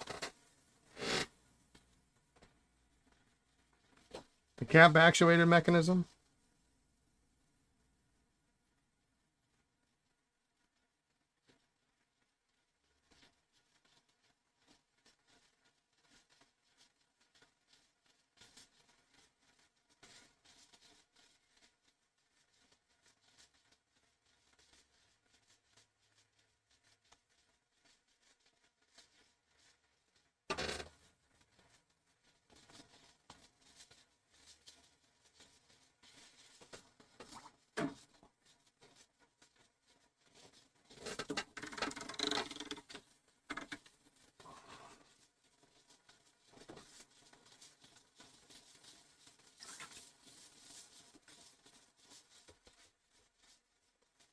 Because you really got me sold then if they talk about that kind of stuff.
Really got some caked on stuff on that blue Eversharp.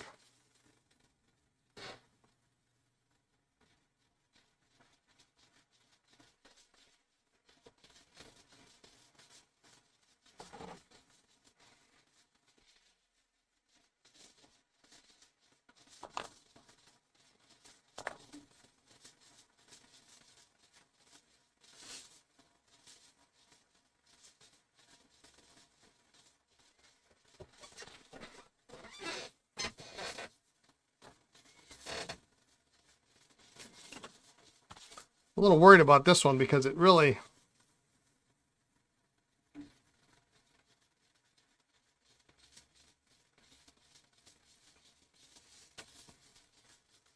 I think the nib was replaced at some point.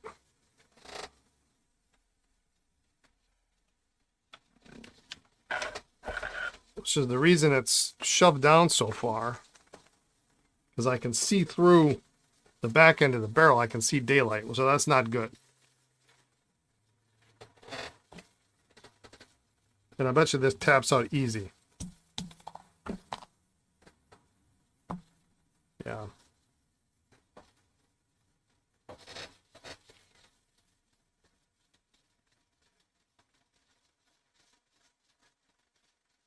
Yeah, it's a broken feed even.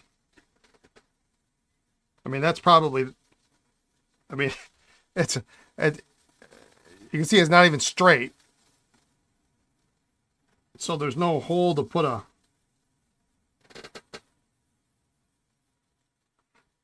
breather tube in.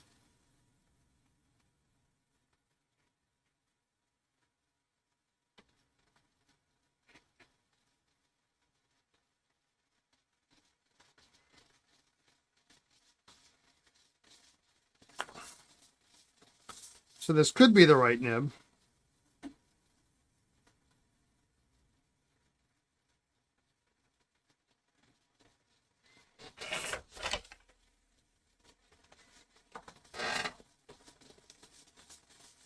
I bet that thing didn't work very well.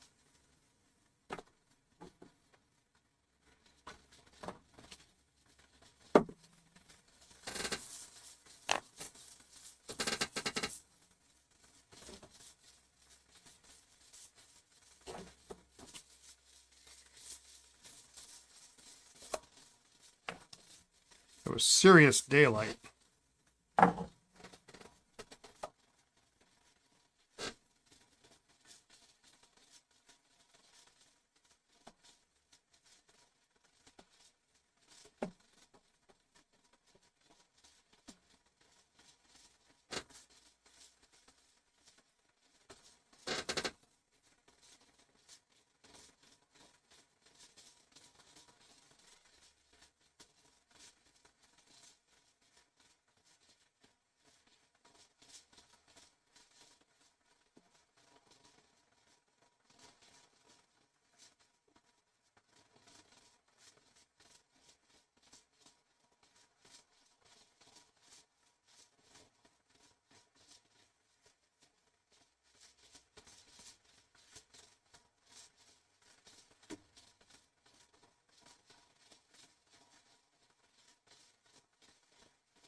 Well, the pen is definitely worth saving. So let's get out the old bag of feeds, shall we?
Just gonna get a bunch out.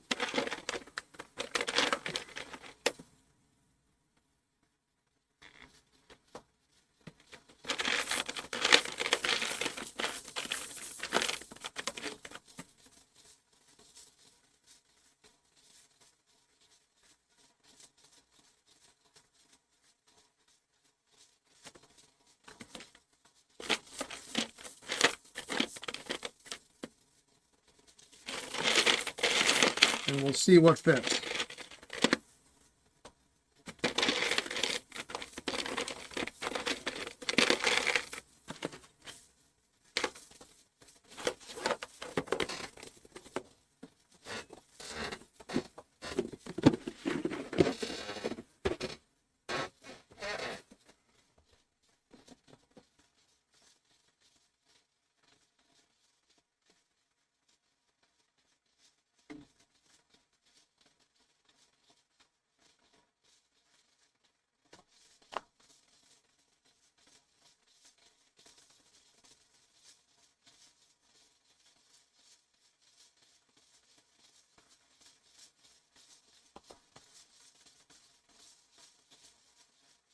That one didn't fit.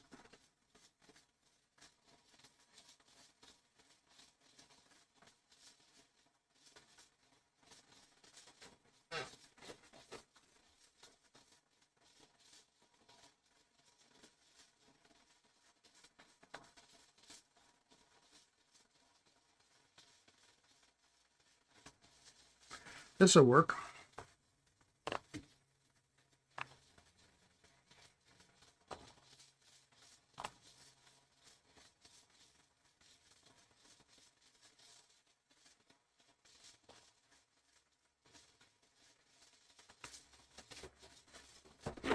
Now I just need a breather tube and we're golden.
And yes, I'm keeping that broken one just in case.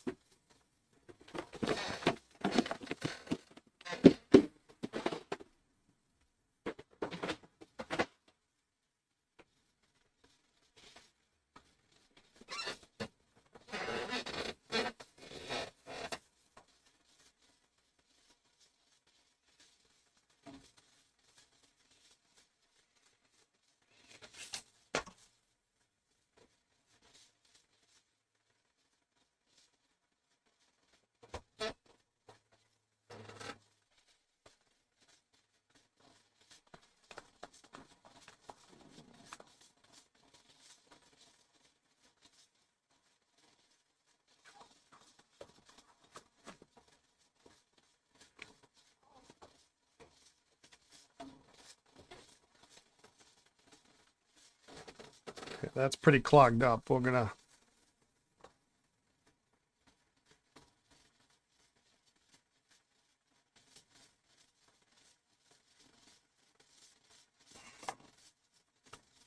before I put that in here, I want to try to find the other. Where'd the other one go? There it is.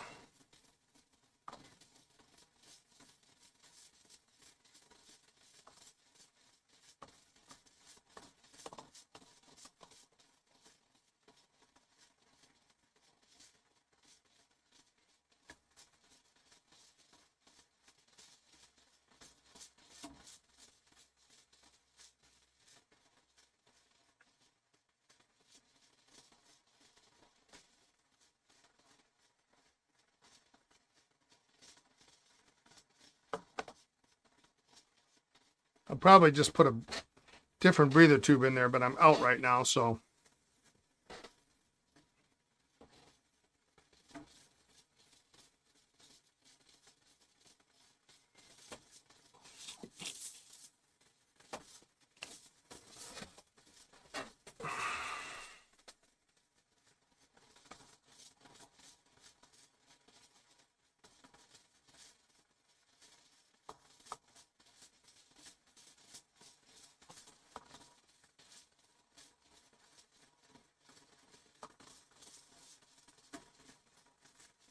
There's a lot of blue ink coming out of this.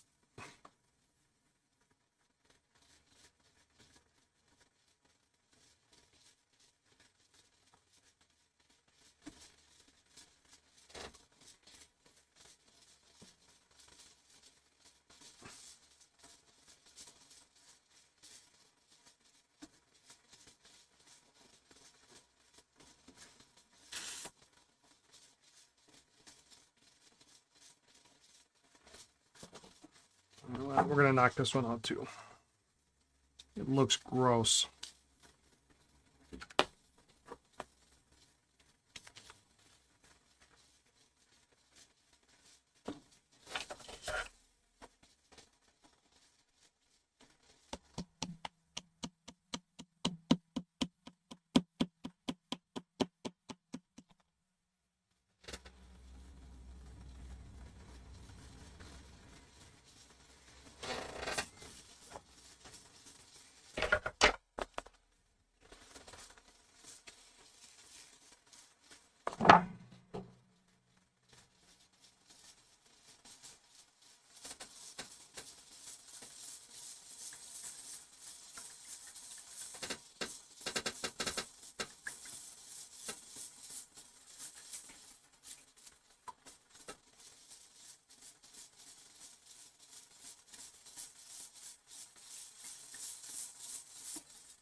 What is the Schaefer in the middle?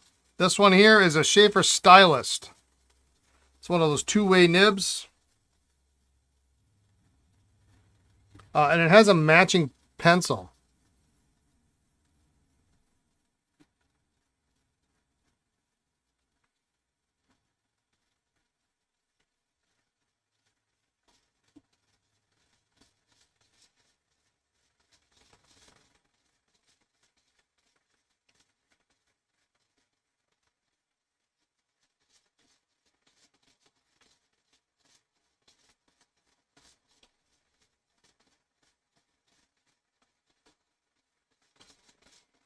It's actually a pretty cool pen.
think we're going to get just short of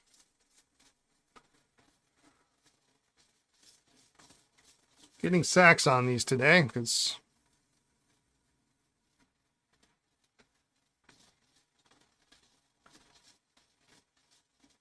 got a few things to do here in the shop.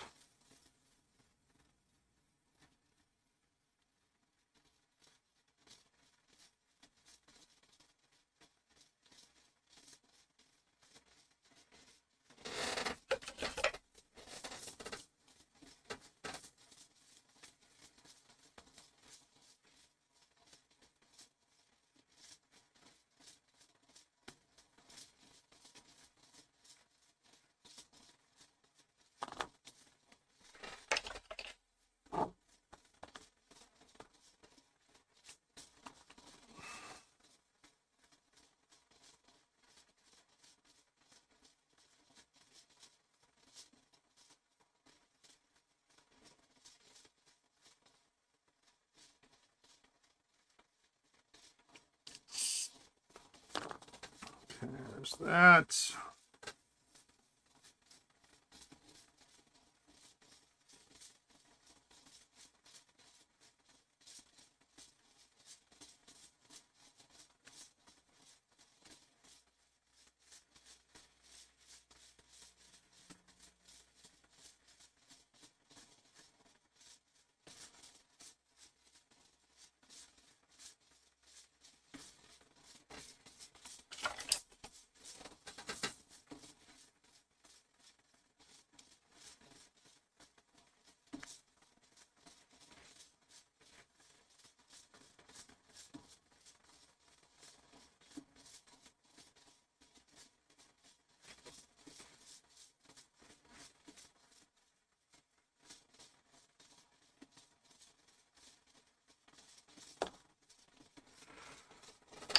That works better too because it sits.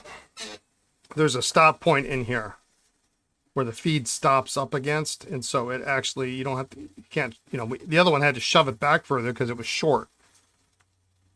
You know, and I can't see through it now, so that's good.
There we go.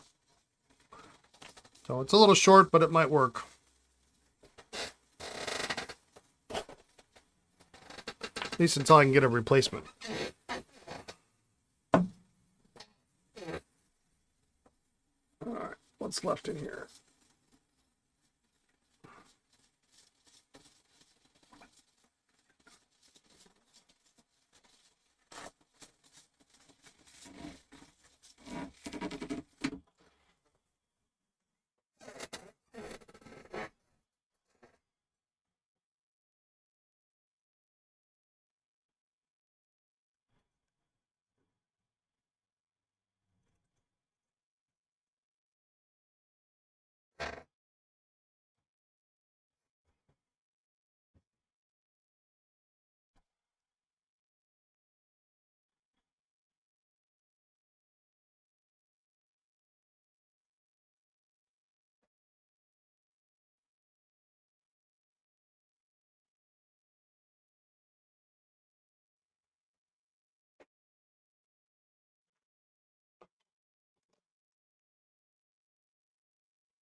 All right, we're going to leave that guy hanging open a little bit. Doesn't want to come off fully, but I think we can just put a little heat on there maybe to get it off. Let's put this on.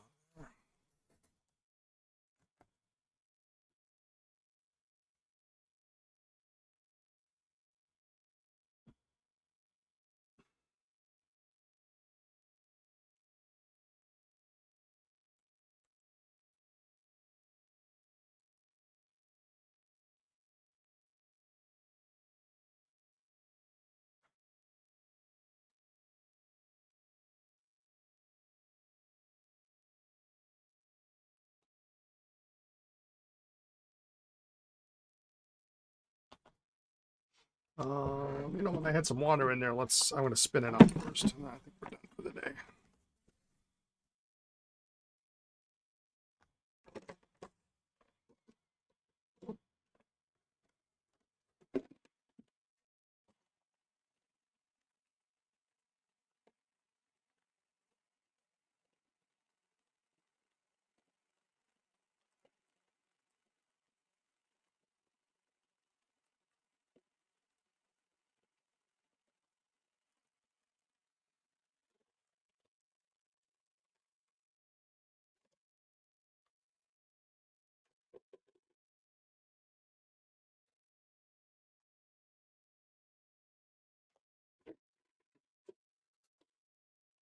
If you don't have a little piece of straw, next time you go out for fast food,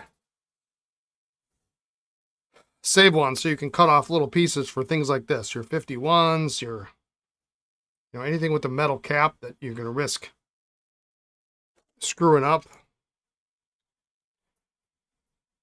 Your first painted stainless, mom gave it to you for Christmas, probably 12. You're looking for a cap for it. A Schaefer? Like Schaefer Stylist?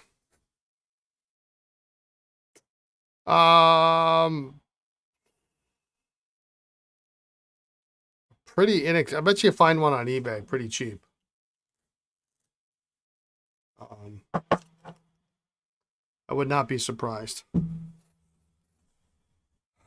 All right, well, so tomorrow what we'll do is we'll sack up these two for sure.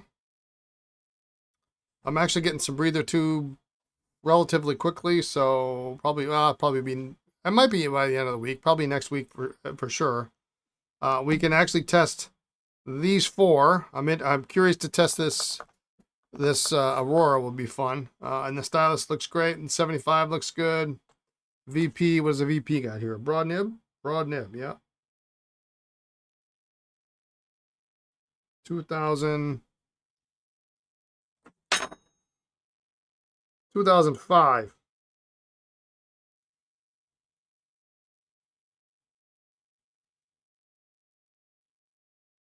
Date code on the nib, September 2005. So that'll be fun. I love broad nibs. And what else we got? We got that touchdown. We're going to finish up. We'll finish up tomorrow.